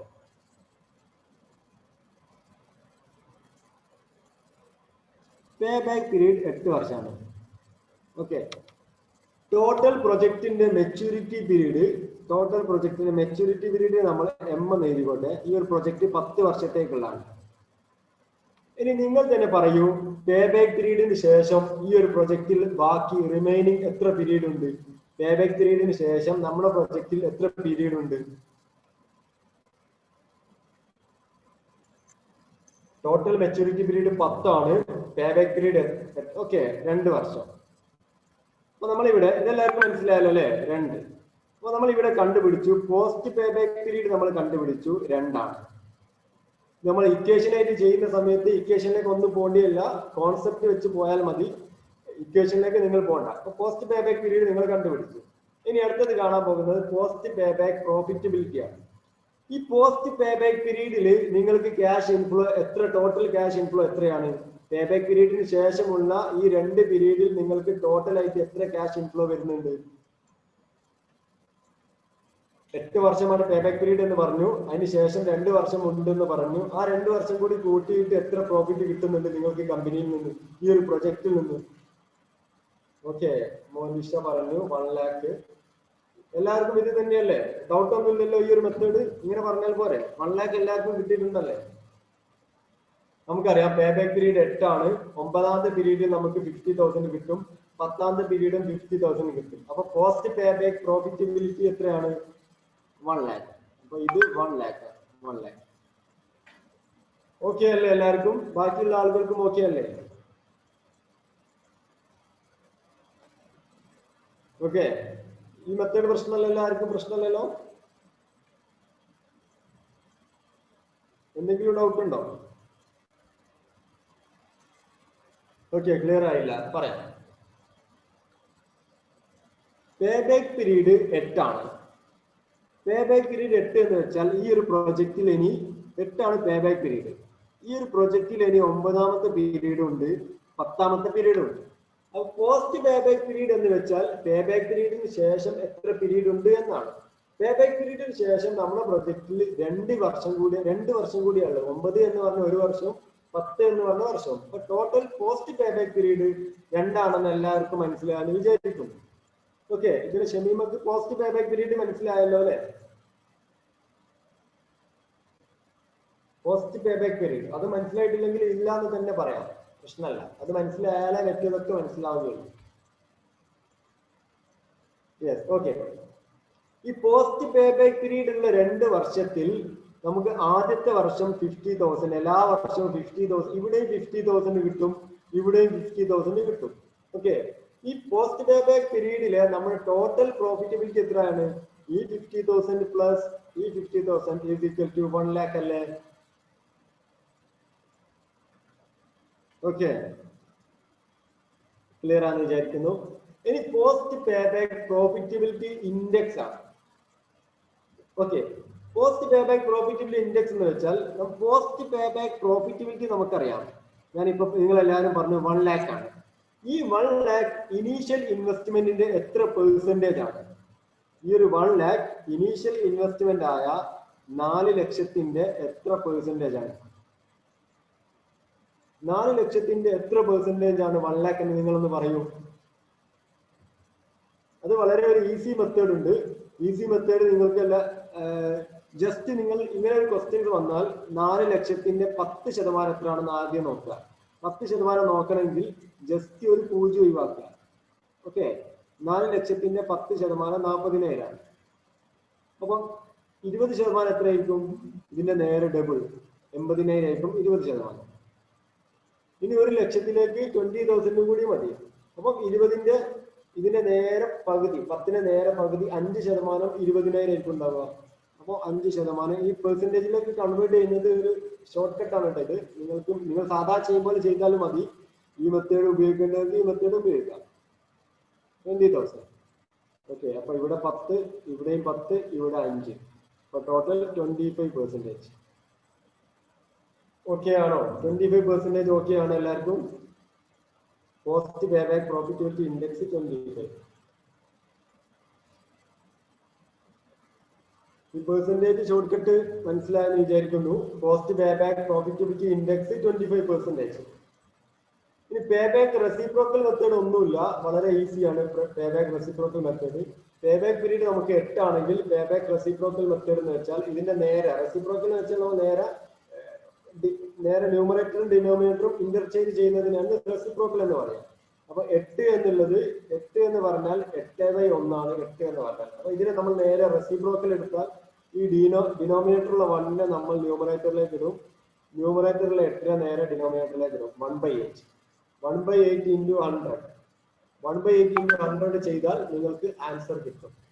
Just ഒന്ന് 1/8 into 100 ഒന്ന് ചെയ്താൽ നിങ്ങൾക്ക് ഇവിടെ ആൻസർ കിട്ടും.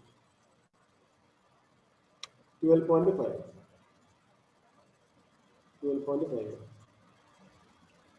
ഓക്കെ, ഇതെല്ലാവർക്കും ക്ലിയർ ആയിട്ടുണ്ടോ ഈ ഒരു മെത്തേഡിൽ? അല്ലെങ്കിൽ ഇക്വേഷൻ നോക്കി ഇക്വേഷൻ കാണാതെ പഠിച്ച് ഇക്വേഷൻ ഇവിടെ അപ്ലൈ ചെയ്യുന്നതാണോ നിങ്ങൾക്ക് ബെസ്റ്റ് ആയി തോന്നുന്നത്? അല്ലെങ്കിൽ ഇങ്ങനെ പോയാൽ മതിയോ? ഓക്കെ, അപ്പൊ ഈ ഒരു ഓക്കെ, ഫുള്ള് കോൺസെപ്റ്റ് മനസ്സിലാക്കുക. എന്താണ് ഉദ്ദേശിച്ചത്? ആ ഒരു എന്താ പറയാ, ആ ഉദ്ദേശിച്ചത് നമ്മൾ ലോജിക്കലി ആൻസറിലേക്ക് എത്തുക. ഓക്കെ,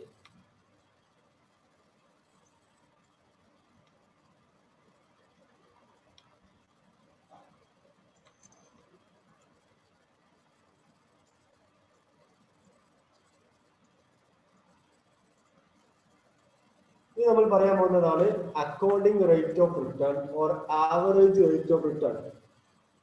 ട്രഡീഷണൽ മെത്തേഡിലെ രണ്ടാമത്തെ ഇവാലുവേഷൻ മെത്തേഡാണ് accounting rate of return. Accounting rate of return എന്ന് വെച്ചാൽ average rate of return is also known as return. എന്താണോ?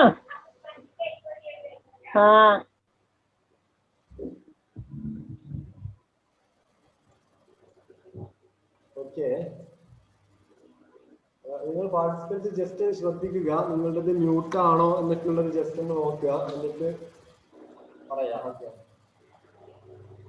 അക്കൗണ്ടിങ് റേറ്റ് ഓഫ് റിട്ടേൺ എന്ന് വെച്ചാൽ the average rate of return is the ratio of the average after tax profit divided by average investment ആണ്. നമ്മുടെ ഒരു പ്രൊജക്റ്റിൽ എത്രയാണോ rate of return എന്നുള്ളതാണ് accounting rate of return. ഈ ഒരു പ്രൊജക്റ്റിൽ 10%, 15%, അല്ലെങ്കിൽ 5% ആണ്. ഇങ്ങനെ റേറ്റ് ഓഫ് റിട്ടേണിൽ ട്രഡീഷണൽ മെത്തേഡിൽ time value of money consider ചെയ്യാത്ത റേറ്റ് ഓഫ് റിട്ടേണെയാണ് അക്കൗണ്ടിങ് റേറ്റ് ഓഫ് റിട്ടേൺ എന്ന് പറയുന്നത്. ഇത് നമ്മൾ എങ്ങനെയാണ് കാണുന്നത് എന്ന് ഞാൻ ജസ്റ്റ് ഒന്ന് കാണിച്ചു തരാം. അത് കോൺസെപ്റ്റ് മനസ്സിലാൻ വേണ്ടിയിട്ടാണ്, അല്ലാതെ അക്കൗണ്ടിങ് റേറ്റ് ഓഫ് റിട്ടേൺ ക്വസ്റ്റ്യനിൽ ചോദിക്കൂല കാണാൻ. അക്കൗണ്ടിങ് റേറ്റ് ഓഫ് റിട്ടേൺ ഒന്നുമില്ല, ആവറേജ് ആഫ്റ്റർ ടാക്സ് പ്രോഫിറ്റ് കാണുക, അതിനെ നമ്മൾ ആവറേജ് ഇൻവെസ്റ്റ് കൊണ്ട് ഡിവൈഡ് ചെയ്യുക, എന്നാൽ നമുക്ക് അക്കൗണ്ടിങ് റേറ്റ് ഓഫ് റിട്ടേൺ കിട്ടും. നമ്മുടെ കമ്പനിയിൽ എത്രത്തോളം റേറ്റ് ഓഫ് റിട്ടേൺ ഉണ്ട് എന്ന് അറിയാൻ, നമ്മളൊരു ഇൻവെസ്റ്റ്മെന്റ് പ്രൊജക്റ്റിൽ ഇൻവെസ്റ്റ്മെന്റ് നടത്തുന്നു, അതിലെ നമ്മുടെ റേറ്റ് ഓഫ് റിട്ടേൺ, ആ ഒരു പെർസെന്റേജ് എത്ര റിട്ടേൺ ആണ് പെർസെന്റേജ് എന്ന് അറിയാൻ വേണ്ടിയിട്ടാണ് accounting rate of return. But ഇതിന്റെ പ്രശ്നം എന്താണെന്ന് വെച്ചാൽ ഇവിടെ time value of money consider ചെയ്യുന്നില്ല എന്നുള്ളതാണ് പ്രശ്നം. ഞാൻ ജസ്റ്റ് ആ പ്രോബ്ലം കാണിച്ചു തരാം, എന്നിട്ട് നമ്മൾ എക്സ്പ്ലെയിൻ ചെയ്യാം. അക്കൗണ്ടിങ് റേറ്റ് ഓഫ് റിട്ടേൺ, ഈ എക്സലുള്ള ഓരോ വേർഡും എല്ലാവർക്കും കാണാൻ പറ്റുന്നുണ്ടോ?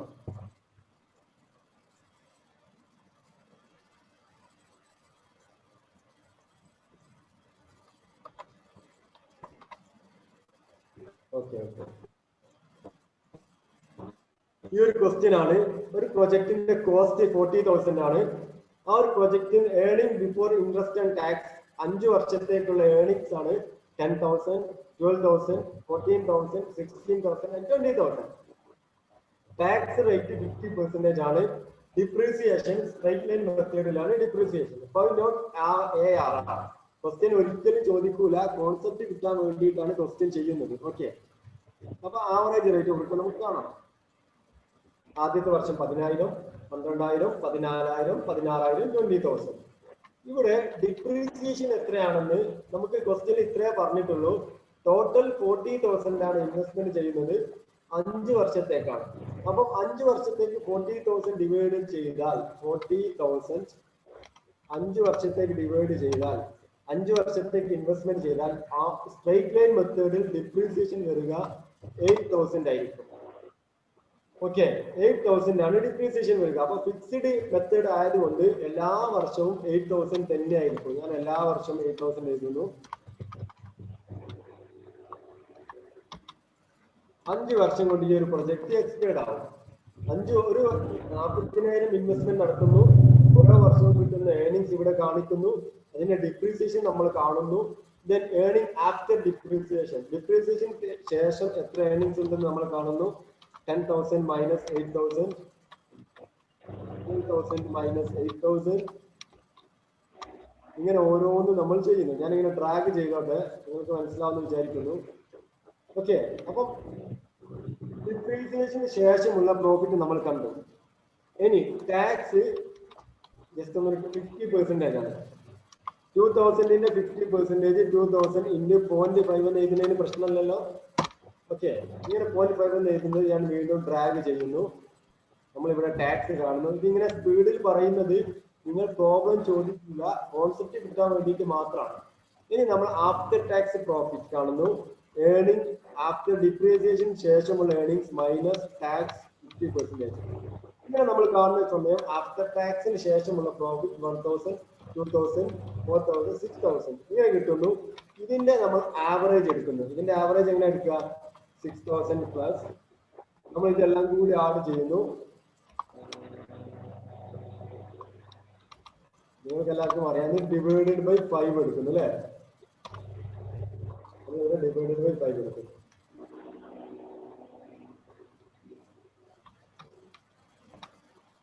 ഇങ്ങനെ പറയുന്നത്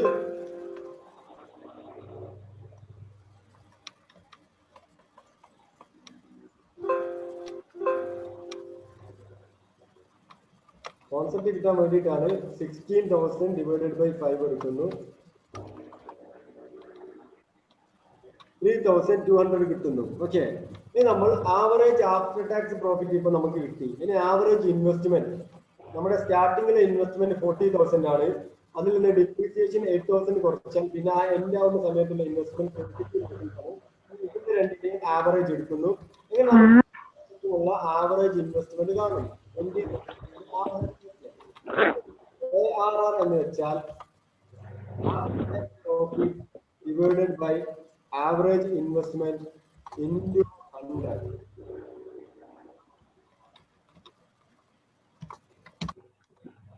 So 16 ആണ് ഇതിന്റെ ARR. ആവറേജ് ഈ ഒരു പ്രൊജക്റ്റിൽ നിന്ന് നമുക്ക് കിട്ടുന്നത് 16% റേറ്റ് ഓഫ് റിട്ടേൺ.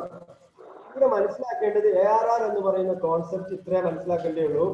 ഇത് ട്രഡീഷണൽ മെത്തേഡ് ആണ്, time value of money consider ചെയ്യുന്നില്ല മാത്രമേ ഇത് മനസ്സിലാക്കുന്നുള്ളൂ. പിന്നെ ആവറേജ് ആഫ്റ്റർ ടാക്സ് പ്രോഫിറ്റ് ആണ് നമ്മൾ എടുക്കുന്നത്. ഇങ്ങനെ വളരെ കുറഞ്ഞ ഒരു കോൺസെപ്റ്റ് മാത്രമേ ഇത് മനസ്സിലാക്കേണ്ടുള്ളൂ. ഞാൻ ക്വസ്റ്റ്യൻസ് കാണിച്ചു തരാം. നെറ്റ് എക്സാമിന് വന്ന ക്വസ്റ്റ്യന് വളരെ ഈസിയാണ്. ഇതൊന്നും നിങ്ങൾ പ്രോബ്ലം ചെയ്യേണ്ട ആവശ്യമില്ല, അതുകൊണ്ടാണ് ഇത്ര സ്പീഡായിട്ട് പറയുന്നത്. ഓക്കെ,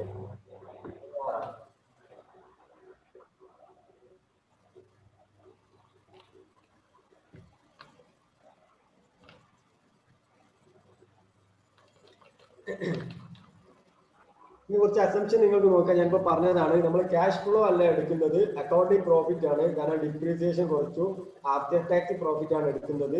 വളരെ ഈസി ആയിട്ട് നമുക്ക് കാണാൻ പറ്റുന്നതാണ്. ഏറ്റവും പ്രധാനപ്പെട്ട വീക്ക്നെസ് എന്താണെന്ന് വെച്ചാൽ ടൈം കൺസിഡർ ചെയ്യുക എന്നുള്ളതാണ് ഏറ്റവും പ്രധാനപ്പെട്ട വീക്ക്നെസ്. എന്തുകൊണ്ടാണ് കൺസിഡർ ചെയ്യാത്തത്? Because of traditional method. Traditional method ആയതുകൊണ്ടാണ് time value of money consider ചെയ്യാത്തത്. ഓക്കെ, അക്സെപ്റ്റൻസ് റൂൾ ഞാൻ എക്സ്പ്ലെയിൻ ചെയ്യുന്നില്ല. Acceptance rule cost of capital കാറ്റഗറിക്കാരന് കൂടുതൽ റേറ്റ് ഓഫ് റിട്ടേൺ ആവുന്ന സമയത്ത് അക്സെപ്റ്റ് ചെയ്യുന്നു, കോസ്റ്റ് ഓഫ് കാറ്റഗറിക്കാരൻ കുറവാണ് റേറ്റ് ഓഫ് റിട്ടേൺ എങ്കിൽ റിജക്ട് ചെയ്യുന്നു. അത് രണ്ടും ഈക്വൽ ആവുന്ന സമയത്ത് മേ അക്സെപ്റ്റ് ഓർ റിജക്ട് നിങ്ങൾക്ക് തീരുമാനിക്കാം. അക്സെപ്റ്റ് ചെയ്യണോ റിജക്ട് ചെയ്യണോ എന്നുള്ളത് നിങ്ങൾക്ക് ഡിസൈഡ് ചെയ്യാം. ഇതാണ് ARR, average rate of return four accounting rate.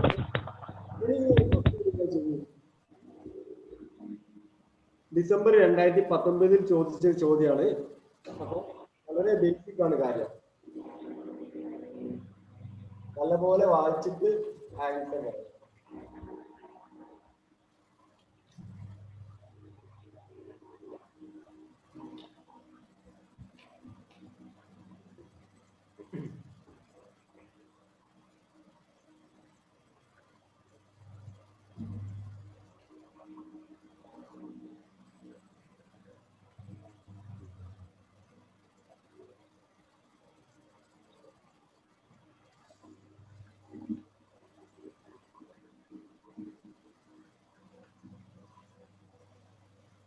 ഇത് ഞാൻ നേരത്തെ പറഞ്ഞ മെത്തേഡിലൂടെ ആൻസറിലേക്ക് എത്താൻ പറ്റും.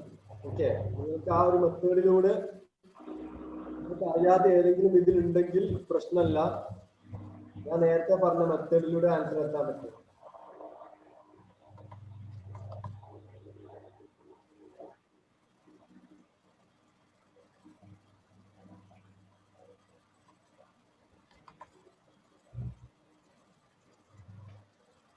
ഫോർ പറയുന്നു, രണ്ടുപേരും ഫോർ പറയുന്നു. നല്ലപോലെ വായിച്ചു നോക്കുക. ഫോർ പറഞ്ഞവരൊക്കെ നല്ലപോലെ വായിച്ചു നോക്കുക.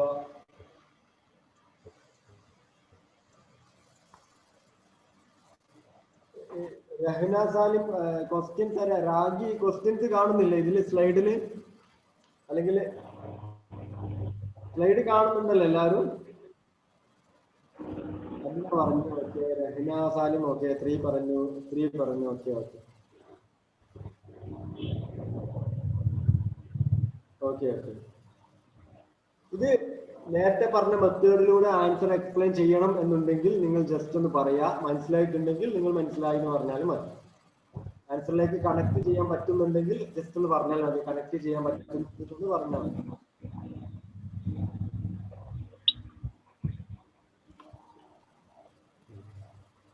ഇത് 2019 ഡിസംബറിൽ ചോദിച്ച നെറ്റ് എക്സാമിന്റെ ക്വസ്റ്റ്യൻ ആണ്.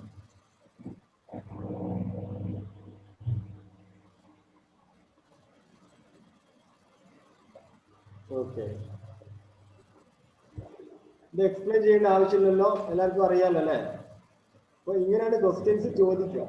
കോൺസെപ്റ്റ് ഇങ്ങനെ പഠിച്ചാൽ മാത്രം മതി. ഈ ഒരു മെത്തേഡിലൂടെ ഇതിൽ നിന്ന് എന്ത് വേരി ചെയ്താലും ആൻസറിലേക്ക് കണക്ട് ചെയ്യാൻ പറ്റും.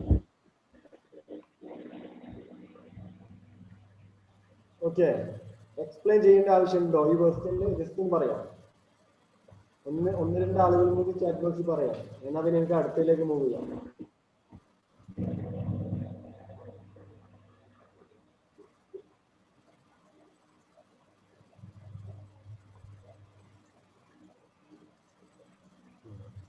ഓക്കെ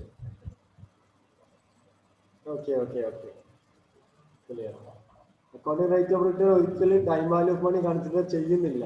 അപ്പൊ ഒരിക്കലും നമ്മൾ ഡിയിലേക്ക് പോകരുത്. അക്കൗണ്ടിംഗ് റേറ്റ് ഓഫ് റിട്ടേണിന്റെ time value of money consider ചെയ്യുന്നില്ല എന്നുള്ളതാണ് മെയിൻ കോൺസെപ്റ്റ്. നമ്മൾ പറഞ്ഞിട്ടില്ല. എന്നാൽ നിങ്ങൾക്ക് ഇത് ആൻസർ ഹെൽത്ത് മാക്സിമൈസേഷൻ ആൻസർ എത്താൻ പറ്റുന്നില്ല. പേബാക്ക് പീരീഡ് മെത്തേഡ് എല്ലാ ക്യാഷ് ഫ്ലോ കൺസിഡർ ചെയ്യുന്നുണ്ടോ? ഇല്ല. ആ പേബാക്ക് കൺസിഡർ ചെയ്യുന്നുള്ളൂ. ഇതേ ഉള്ളൂ കോൺസെപ്റ്റ്. ഓക്കെ, ഇനി നമ്മൾ പറയാൻ പോകുന്നതാണ് modern or discounted cash flow method. ഇത് വളരെ ഈസിയാണ്. പിന്നെ ഇത് എങ്ങനെയാണ് കാണുക എന്നുള്ളത് കാണിച്ചു തരുന്നത്. അത് എങ്ങനെയാ കാണുക എന്ന് എക്സാമിന് ചോദിക്കൂല, കോൺസെപ്റ്റ് കിട്ടാൻ വേണ്ടിയിട്ടാണ്. നെറ്റ് പ്രസന്റ് മോഡേൺ മെത്തേഡിലെ ആദ്യത്തെ മെത്തേഡാണ് NPV, net present value method. NPV എന്ന് വെച്ചാൽ ഡിസ്കൗണ്ടിങ് ക്യാഷ് ഫ്ലോ ടെക്നിക് ആണ്. ഞാൻ നേരത്തെ പറഞ്ഞു. എന്താ ഡിസ്കൗണ്ടിങ് എന്നുള്ളത് പറഞ്ഞു തരാം. ഇവിടെ time value of money consider ചെയ്യുന്നുണ്ട്. NPV എന്ന് വെച്ചാൽ കമ്പനിയുടെ present value of cash inflow present value of cash inflow minus present value of cash outflow ആണ് NPV. എന്താണ് present value of cash inflow എന്നും എന്താണ് present value of cash outflow എന്ന് പറയാം. അത് NPV കാണുന്ന സ്റ്റെപ്പ് ഞാൻ ഇവിടെ സ്ലൈഡിലിട്ട് ഇത് നിങ്ങൾ ആദ്യം പഠിക്കുകയും വായിക്കുകയും ഇപ്പൊ ഒന്നും വേണ്ട. ഞാൻ അത് എക്സാമ്പിൾ കാണിക്കുന്ന സമയത്ത് ഓട്ടോമാറ്റിക്കലി നിങ്ങളുടെ മൈൻഡിലേക്ക് ഈ സ്റ്റെപ്പ് വരും. NPV എന്ന് വെച്ചാൽ ഇത്ര മാത്രം, present value of cash inflow. നമ്മളൊരു ഇൻവെസ്റ്റ്മെന്റിൽ 10 ലക്ഷം ഇൻവെസ്റ്റ് ചെയ്യുകയാണെങ്കിൽ 10 ലക്ഷമാണ് പ്രസന്റ് വാല്യൂ, ഇനീഷ്യൽ ഇൻവെസ്റ്റ്മെന്റ് അല്ലെങ്കിൽ present value of cash outflow. Cash outflow എന്ന് വെച്ചാൽ ഔട്ട്ഫ്ലോ നമ്മുടെ കയ്യിൽ നിന്ന് പുറത്തേക്ക് പോകുന്നതാണ് cash outflow. Initial investment. Inflow എന്ന് വെച്ചാൽ ആ ഒരു പ്രൊജക്റ്റിൽ നിന്ന് റിട്ടേൺ ആയിട്ട് നമ്മുടെ കയ്യിലേക്ക് വരുന്നതാണ് ക്യാഷ് ഇൻഫ്ലോ. അപ്പം present value of cash outflow, present value of cash inflow മനസ്സിലായെന്ന് വിചാരിക്കുന്നു. NPV കാണുക, present value of cash inflow minus present value of cash outflow. അതൊരു എക്സാമ്പിൾ വെച്ച് കാണിച്ചു തരാം.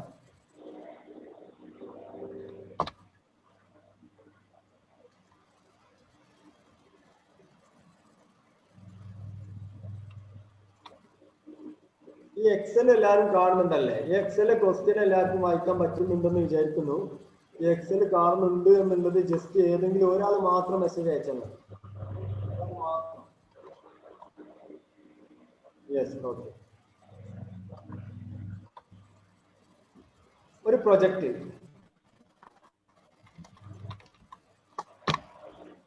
16,000 ഇൻവെസ്റ്റ്മെന്റ് നടത്തുന്നു. ഇനി അതിൽ നിന്ന് ക്യാഷ് ഇൻഫ്ലോ എക്സ്പെക്ട് ചെയ്യുന്നു. ആദ്യത്തെ വർഷം 8,000, then 7,000, then 6,000. 3 വർഷത്തേക്ക് ഇങ്ങനെ എക്സ്പെക്ട് ചെയ്യുന്നു, അസ്യൂം ചെയ്യുന്നു. Then assume that overall cost of capital 10% assume ചെയ്യാം. ഓവറോൾ കോസ്റ്റ് ഓഫ് ക്യാപിറ്റൽ എന്ന് വെച്ചാൽ ഞാൻ നേരത്തെ പറഞ്ഞ ഇൻവെസ്റ്റേഴ്സ് എക്സ്പെക്ട് ചെയ്യുന്നതും ബാങ്ക് എക്സ്പെക്ട് ചെയ്യുന്നതും ടോട്ടൽ റിട്ടേൺ ആണ് overall cost of capital. Cost of debt, cost of equity, ഇതെല്ലാം കൂടിയുള്ള ആവറേജ് കോസ്റ്റ് ഓഫ് ക്യാപിറ്റൽ ആണ്. അത് നമ്മൾ കഴിഞ്ഞ സെഷനിൽ പഠിച്ചിട്ടില്ല. ജസ്റ്റ് കോൺസെപ്റ്റ് മനസ്സിലാക്കി വെക്കുക, ഓവറോൾ കോസ്റ്റ് ഓഫ് ക്യാപിറ്റൽ എന്നുള്ളത്. ഫൈൻഡ് ഔട്ട് NPV ആണ്. അപ്പോൾ ആദ്യം തന്നെ നമ്മുടെ കയ്യിൽ നിന്ന് 16,000 കയ്യിൽ നിന്ന് പുറത്തേക്ക് പോയതാണ്, മെഷീനറിയിൽ ഇൻവെസ്റ്റ്മെന്റ് ചെയ്തു. അങ്ങനെ നമ്മൾ ക്യാഷ് ഔട്ട്ഫ്ലോ എന്നാണ് പറയാം. ഇവിടെ പുറത്തേക്ക് പോയതിനെ ഞാൻ -16,000 എന്ന് ഇവിടെ എഴുതി. ഇനി ക്യാഷ് ഇൻഫ്ലോ തിരിച്ച് റിട്ടേൺ ആയിട്ട് ആദ്യത്തെ വർഷം 8,000, രണ്ടാമത്തെ വർഷം 7,000, മൂന്നാമത്തെ വർഷം 6,000. ഓക്കെ അല്ലേ? നമുക്ക് ഇതിനെ എന്ത് ചെയ്യണം? NPV എന്ന് വെച്ചാൽ present value of cash inflow minus present value of cash outflow. ഞാൻ ചോദിക്കട്ടെ, ആദ്യത്തെ വർഷം കിട്ടുന്ന 8,000ന്റെ പ്രസന്റ് വാല്യൂ ഈ 8,000 ആണോ അല്ലയോ എന്നുള്ളത് ജസ്റ്റ് നിങ്ങൾ പറഞ്ഞാൽ മതി. 8,000ന്റെ വാല്യൂയിൽ കുറവുണ്ടാകുമോ ഇല്ലയോ, ആ ഒരു ടൈം വാല്യൂ ഓഫ് മണി നിങ്ങൾക്ക് നിങ്ങളുടെ മൈൻഡിൽ ഉണ്ടോ ഇല്ലയോ എന്ന് പറഞ്ഞാൽ മതി. എന്തെങ്കിലും ചേഞ്ചസ് ഉണ്ടാകുമോ എന്നുള്ളത് പറഞ്ഞാൽ മതി. സെയിം അല്ല. ഓക്കെ, സെയിം അല്ല. ഓക്കെ, അപ്പൊ നിങ്ങൾക്ക് ഉറപ്പാണ് സെയിം അല്ല, ഇതിൽ എന്തെങ്കിലും ഒരു ചേഞ്ചസ് ഉണ്ടാവും എന്നുള്ളത് ഉറപ്പാണ്. ഓക്കെ, നമ്മൾ ചെയ്യാൻ പോകുന്നത് പ്രസന്റ് ഡിസ്കൗണ്ടിങ് ഫാക്ടറിന്റെ ബേസിൽ ഈ ക്യാഷ് ഇൻഫ്ലോനെ പ്രസന്റ് വാല്യൂലേക്ക് കൺവേർട്ട് ചെയ്യുന്നു. ഡിസ്കൗണ്ടിങ് ഫാക്ടറായിട്ട് നമ്മൾ എടുക്കുന്നത് കോസ്റ്റ് ഓഫ് ക്യാപിറ്റലിനെയാണ്. അതുകൊണ്ടാണ് കഴിഞ്ഞ സെഷനിൽ സ്റ്റാർട്ടിങ്ങിൽ ഞാൻ പറഞ്ഞത് ഡിസ്കൗണ്ടിങ് ഫാക്ടറായിട്ട് നമ്മൾ കൺസിഡർ ചെയ്യുന്നു. For what? To converting present value of cash inflow. Cash ഇൻഫ്ലോനെ പ്രസന്റ് വാല്യൂലേക്ക് കൺവേർട്ട് ചെയ്യാൻ ഡിസ്കൗണ്ടിംഗ് ഫാക്ടർ ആയിട്ട് നമ്മൾ കോസ്റ്റ് ഓഫ് ക്യാപിറ്റൽ എടുക്കുന്നു. എങ്ങനെയാണ് പ്രസന്റ് വാല്യൂലേക്ക് കൺവേർട്ട് ചെയ്യുക എന്നുള്ളത് കാണിച്ചു തരാം. അതിന് മുന്നേ ഒറ്റ കാര്യം,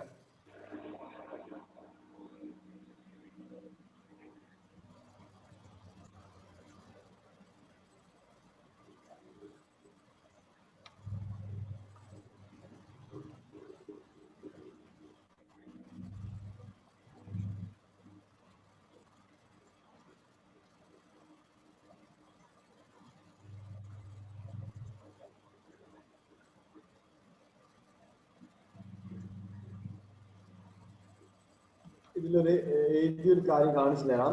ആ ഒരു പ്രസന്റ് ടൈം വാല്യൂ പണി ചേഞ്ച് ചെയ്യുന്നത് ജസ്റ്റ് ഒന്ന് പ്രാക്ടിക്കലായി കാണിച്ചു തരാം.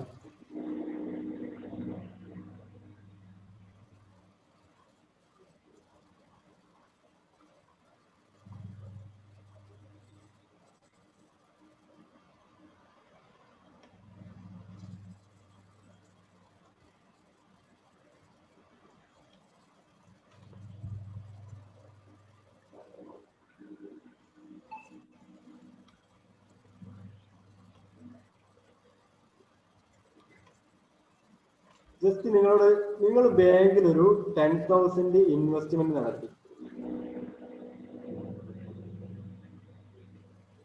നിങ്ങൾക്ക് 10% ഇൻട്രസ്റ്റ് കിട്ടും. ഓക്കെ, ഈ 10% ഇൻട്രസ്റ്റ് കിട്ടിയാൽ ആദ്യത്തെ വർഷമാണ് 10% ഇൻട്രസ്റ്റ് കിട്ടുക. അപ്പൊ ഈ ടോട്ടൽ നിങ്ങളുടെ കയ്യിൽ എത്ര എമൗണ്ട് കിട്ടും ഈ ഒരു വർഷം കഴിഞ്ഞാൽ? ടോട്ടൽ നിങ്ങളുടെ കയ്യിൽ എത്ര എമൗണ്ട് കിട്ടുമെന്ന് ജസ്റ്റ് ഒന്ന് ചാറ്റ് ബോക്സിൽ വരിക.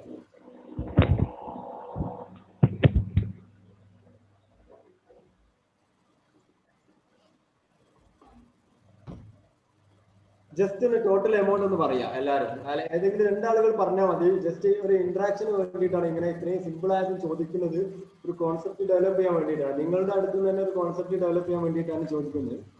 10,000 ഇൻവെസ്റ്റ്മെന്റ് നടത്തുന്നു, 10% നിങ്ങൾക്ക് ഇൻട്രസ്റ്റ് കിട്ടുന്നു. ടോട്ടൽ ആദ്യത്തെ വർഷം നിങ്ങൾക്ക് എത്ര എമൗണ്ട് നിങ്ങളുടെ കയ്യിൽ ഉണ്ടാവും? ഈ പ്രിൻസിപ്പൽ എമൗണ്ട് അടക്കം എത്ര എമൗണ്ട് കയ്യിൽ ഉണ്ടാവും?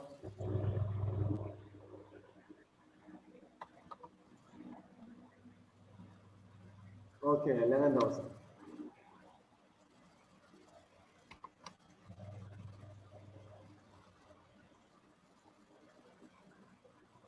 11,000. ഓക്കെ,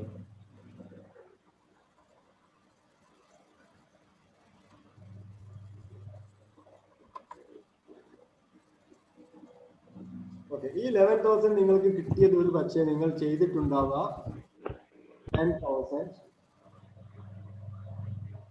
പ്ലസ് 10,000ന്റെ 10% എടുക്കുന്നു 1,000 ഈക്വൽ ടു 11,000. ഇങ്ങനെയൊക്കെ നിങ്ങൾ എല്ലാവരും ചെയ്തിട്ടുണ്ടാവുക. ഓക്കെ, ഞാൻ ചെയ്യാൻ പോകുന്നത് 10,000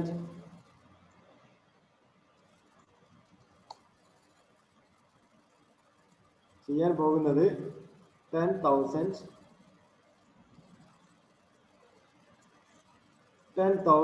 into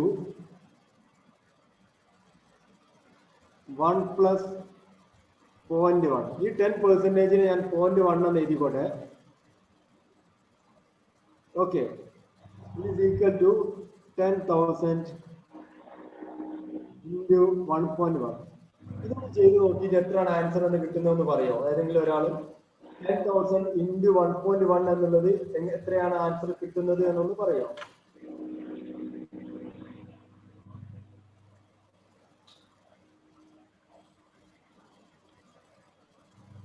10,000 into 1.1 ചെയ്തിട്ട് നിങ്ങൾക്ക് എത്രയാണ് ആൻസർ കിട്ടുന്നത്?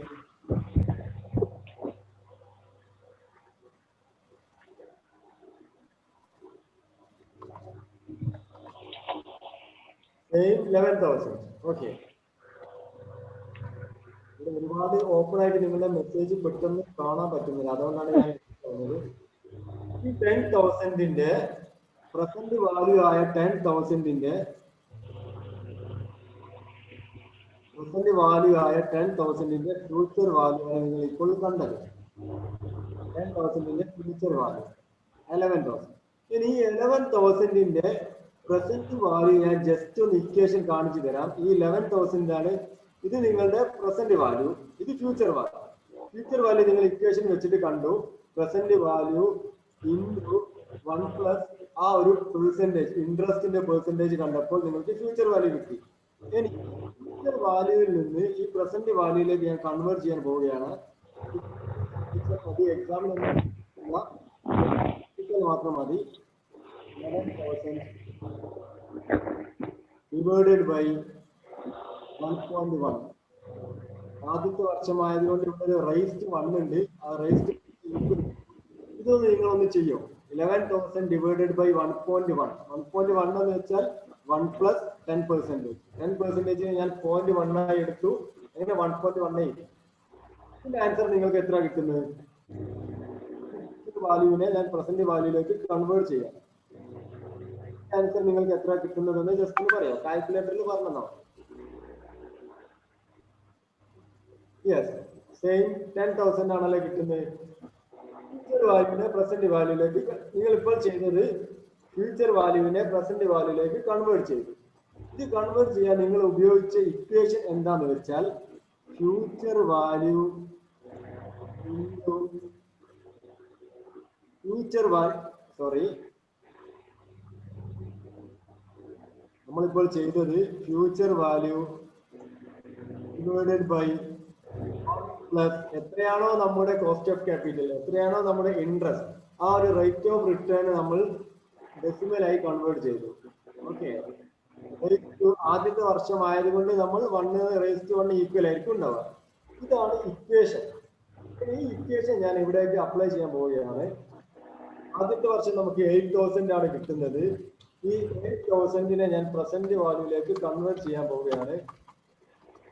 8,000 ഡിവൈഡഡ് ബൈ 1 പ്ലസ് ഈ 10% ഞാൻ 0.1 എന്ന് എഴുതുന്നു. ഓക്കെ, റൈസ് ടു ഫസ്റ്റ് ആദ്യത്തെ വർഷത്തിലേക്ക് ഞാൻ കൺവേർട്ട് ചെയ്യാൻ പോവുകയാണ്.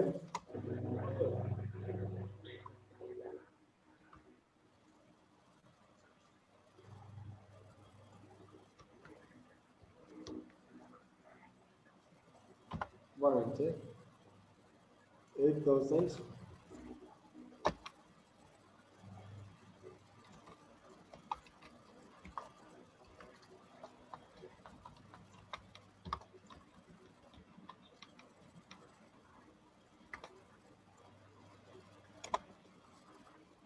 ഓക്കെ, എല്ലാവർക്കും മനസ്സിലാന്ന് വിചാരിക്കുന്നു.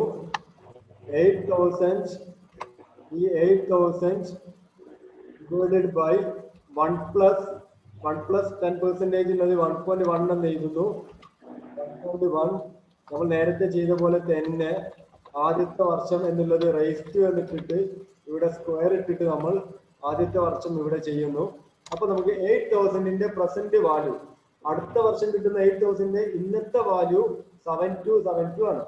ഇതേപോലെ നമ്മൾ താഴെയുള്ള എല്ലാത്തിൻ്റെതും ഞാൻ ഇങ്ങനെ ഡ്രാഗ് ചെയ്തോട്ടെ, പ്രശ്നമല്ലല്ലോ.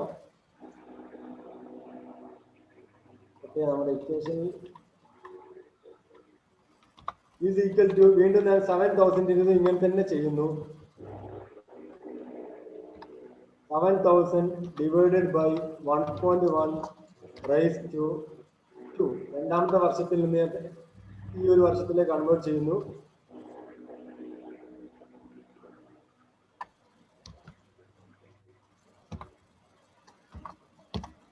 7,000 divided by 1.1. ഇതൊരു എക്സലിന് നമ്മളെ ഇക്വേഷൻ ഇങ്ങനെ നമ്പർ മാറുന്ന സമയത്ത് എമൗണ്ട് ചെറിയൊരു മാറ്റം വരുന്നതാണ്. ശരിക്കും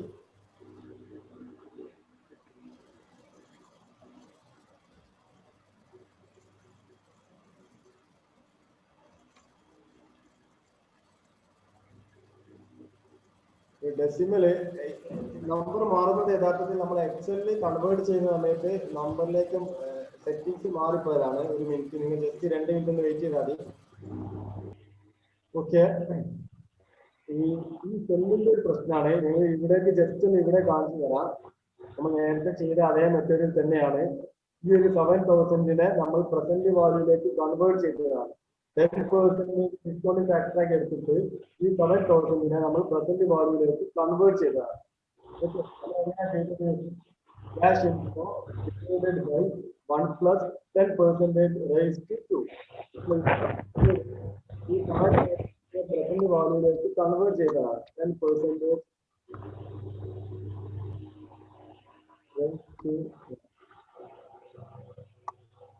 ഓക്കെ. ഇത് ഇവിടെ ഈ ഇക്വേഷൻ വർക്ക്ഔട്ട് ചെയ്യാത്തതുകൊണ്ടാണ് അത് ഇങ്ങോട്ട് എടുത്തിട്ടത്. ഡിവൈഡഡ് ബൈ 1.1 ഈ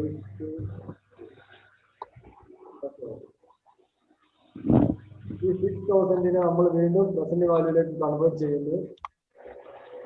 6,000 ഡിവൈഡഡ് ബൈ 1.1 റൈസ് ടു 3. നമ്മൾ ടോട്ടൽ പ്രസന്റ് വാല്യൂയിലൊക്കെ തന്നെ നമ്മൾ ക്യാഷ് ഇൻഫ്ലോ ഒക്കെ പ്രസന്റ് വാല്യൂയിലേക്ക് കൺവേർട്ട് ചെയ്തു. നമ്മൾ ഇതിന്റെ ടോട്ടൽ എടുക്കുന്നു. 72 പ്ലസ് ഒന്നാമത്തെ വർഷത്തിന്റെ ടോട്ടൽ എടുക്കുന്നു, മൂന്നാമത്തെ വർഷത്തിന്റെ ടോട്ടൽ എടുക്കുന്നു. 17,565 നമുക്ക് കിട്ടുന്നത്. Present value of cash inflow minus present value of cash outflow ആണ്. Present value of cash inflow നമുക്ക് കിട്ടി 17,565 minus present value of cash outflow എന്ന് വെച്ചാൽ 16,000 ആണ്. ഇനീഷ്യൽ ഇൻവെസ്റ്റ്മെന്റിൽ നമ്മൾ വീണ്ടും പ്രസന്റ് വാല്യൂയിലേക്ക് കൺവേർട്ട് ചെയ്യേണ്ട ആവശ്യമില്ല. അപ്പൊ നമുക്ക് ഇവിടെ 16,000 എന്ന് തന്നെ എഴുതാം. ബുദ്ധിമുട്ടായി തോന്നും ഞാനിങ്ങനെ എക്സൽ ഒക്കെ ചെയ്യുന്ന സമയത്ത് ബോർഡൊക്കെ ചെയ്തിട്ട് ഒരു മാത്തമെറ്റിക്കലി കോംപ്ലിക്കേറ്റഡ് ആവുന്ന പോലെ ഫീൽ ചെയ്തിട്ടുണ്ടെങ്കിൽ നിങ്ങൾ ഇത് ജസ്റ്റ് ലീവ് ചെയ്താൽ മതി. ഈ മാത്തമെറ്റിക്കലി ചോദിക്കൂല. ഇതുപോലെ നിങ്ങൾ പഠിച്ചാൽ ഇങ്ങനെ പ്രസന്റ് വാല്യൂയിലേക്കൊക്കെ കൺവേർട്ട് ചെയ്ത് പഠിച്ചാൽ കോൺസെപ്റ്റ് വളരെ ക്ലിയർ ആയി കിട്ടും. ഇപ്പൊ ചോദിച്ചാൽ നിങ്ങൾ മൈൻഡിൽ അത് പ്രസന്റ് ടൈം വാല്യൂമായി കൺവേർട്ട് ചെയ്യുന്നുണ്ട്, ക്യാഷ് ഇൻഫ്ലോനെ പ്രസന്റ് വാല്യൂയിലേക്ക് കൺവേർട്ട് ചെയ്യുന്നുണ്ട് എന്നുള്ളത് എപ്പം ആര് ചോദിച്ചാലും മനസ്സിലാവും. ഓക്കെ, പ്രോബ്ലത്തിൽ നിങ്ങൾക്ക് എന്തെങ്കിലും ഡൗട്ട് ഉണ്ടെങ്കിൽ ജസ്റ്റ് ഒന്ന് ചാറ്റ് ബോക്സിൽ അയച്ചോ. ചെറിയൊരു ടെക്നിക്കൽ എററോട്ട് ഞാൻ വിചാരിച്ച രീതിയിൽ ഇത് കംപ്ലീറ്റ് ആക്കാൻ പറ്റിയില്ല. ജസ്റ്റ് ഒന്ന് ചാറ്റ് ബോക്സിൽ വരുമോ നിങ്ങൾ?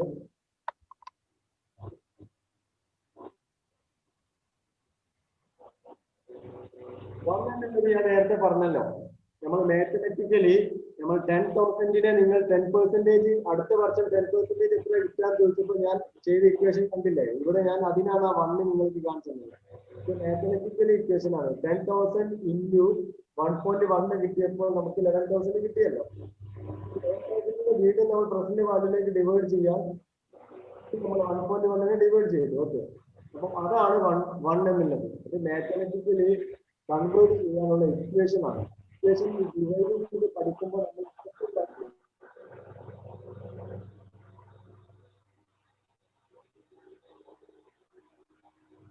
കാൽക്കുലേറ്റ് ചെയ്യാണ്. ഇത് പ്രോബ്ലം ആയതുകൊണ്ടാണ് നമ്മൾ ഇങ്ങനെ കാൽക്കുലേറ്റ് എക്സലിൽ കൂടി ചെയ്യുന്നത്. നമുക്ക് ഇങ്ങനത്തെ പ്രോബ്ലം ചോദിക്കൂല. നിങ്ങൾ ഇത് മാത്രം ജസ്റ്റ് ഒന്ന് നോക്കിയാൽ മതി. ഓക്കെ, ഈ 1.1 റേസ് ടു 3 നമ്മൾ കാണണമെങ്കിൽ 1.1 ഇൻറ്റു 1.1 ഇൻറ്റു 1.1 ആണ്. 1.1 റേസ് ടു 3 എന്ന് പറഞ്ഞാൽ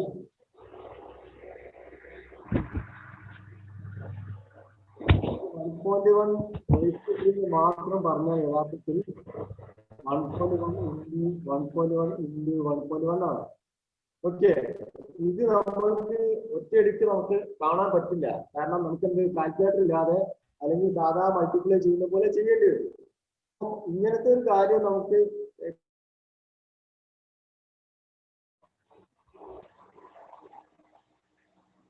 നമ്മൾക്ക് ചോദിക്കുകയില്ല.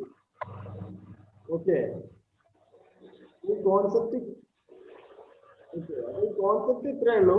ക്യാഷ് ഇൻഫ്ലോനെ പ്രസന്റ് വാല്യൂയിലേക്ക് കൺവേർട്ട് ചെയ്യുന്നു. ഡിസ്കൗണ്ട് ഫാക്ടറിന്റെ ബേസിൽ ക്യാഷ് ഇൻഫ്ലോനെ പ്രസന്റ് വാല്യൂയിലേക്ക് കൺവേർട്ട് ചെയ്യും. അത് ചെയ്യുന്നത് present value cash inflow minus present value cash out ചെയ്യുന്നു.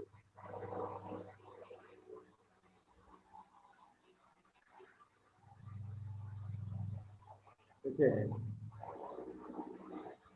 ഇതിന്റെ സ്റ്റെപ്പ് ഇനി നിങ്ങൾക്ക് ഞാനിങ്ങനെ പറയേണ്ട ആവശ്യമുണ്ടെന്ന് എനിക്ക് തോന്നുന്നില്ല. ആദ്യം തന്നെ ഫസ്റ്റ് സ്റ്റെപ്പ് എന്താണെന്ന് വെച്ചാൽ cash flow of the investment forecasting based on realistic. നേരത്തെ 8,000 10,000 ഈ ഒരു ക്യാഷ് ഫ്ലോ നമ്മൾ ജസ്റ്റ് ഫോർകാസ്റ്റ് ചെയ്യുക എന്നുള്ളതാണ് ആദ്യത്തെ സ്റ്റെപ്പ്. ഫോർകാസ്റ്റ് ചെയ്ത ക്യാഷ് ഇൻഫ്ലോ ആണ് നമ്മൾ കൺവേർട്ട് ചെയ്യുക. അപ്പോൾ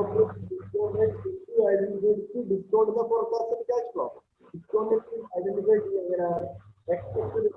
ഓവറോൾ കോസ്റ്റ് ഓഫ് ക്യാപിറ്റലിന്റെ ബേസിലാണ് നമ്മൾ ഡിസ്കൗണ്ടിംഗ് റേറ്റ് ഐഡന്റിഫൈ ചെയ്യുക. എന്നിട്ട് ആ ഡിസ്കൗണ്ടിംഗ് ഫാക്ടറിന്റെ ബേസിൽ ക്യാഷ് ഇൻഫ്ലോനെ പ്രസന്റ് വാല്യൂയിലേക്ക് കൺവേർട്ട് ചെയ്തു.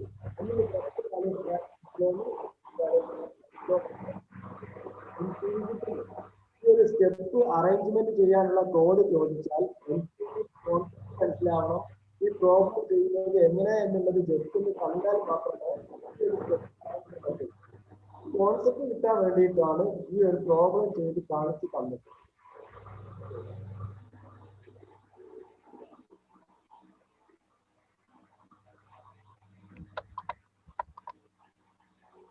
അക്സെപ്റ്റൻസ് റൂൾ സെയിം ആണ്. NPV പോസിറ്റീവ് ആണെങ്കിൽ 0-നെക്കാട്ടിൽ കൂടുതലാകുന്ന സമയത്ത് പ്രൊജക്ട് അക്സെപ്റ്റ് ചെയ്തു. NP0 ആണെങ്കിൽ നമുക്ക് മേ അക്സെപ്റ്റ് ഓർ റിജക്ട് എന്നുള്ളത് നമുക്ക് തീരുമാനിക്കാം. അപ്പോൾ നമ്മൾ NPV ആണ്, പ്രോബിലിറ്റി ഇൻഡെക്സ്. ഇത് ശരിക്കും വൈഡ് ആണ്. നമ്മുടെ ഇന്നത്തെ ക്ലാസ്സിൽ നിങ്ങൾക്ക് ഇത് അത്രക്കും എന്താ പറയാ, എൻ്റെ ഒരു യൂട്യൂബ് വീഡിയോസ് ഉണ്ട്. ടൈം 9:30 ആയി. അപ്പൊ അതുകൊണ്ട് നമുക്ക് വൈകിട്ട് ചെയ്യാനുള്ള സമയമായിട്ടുണ്ട്. ഇനി നിങ്ങൾക്ക് എന്തായാലും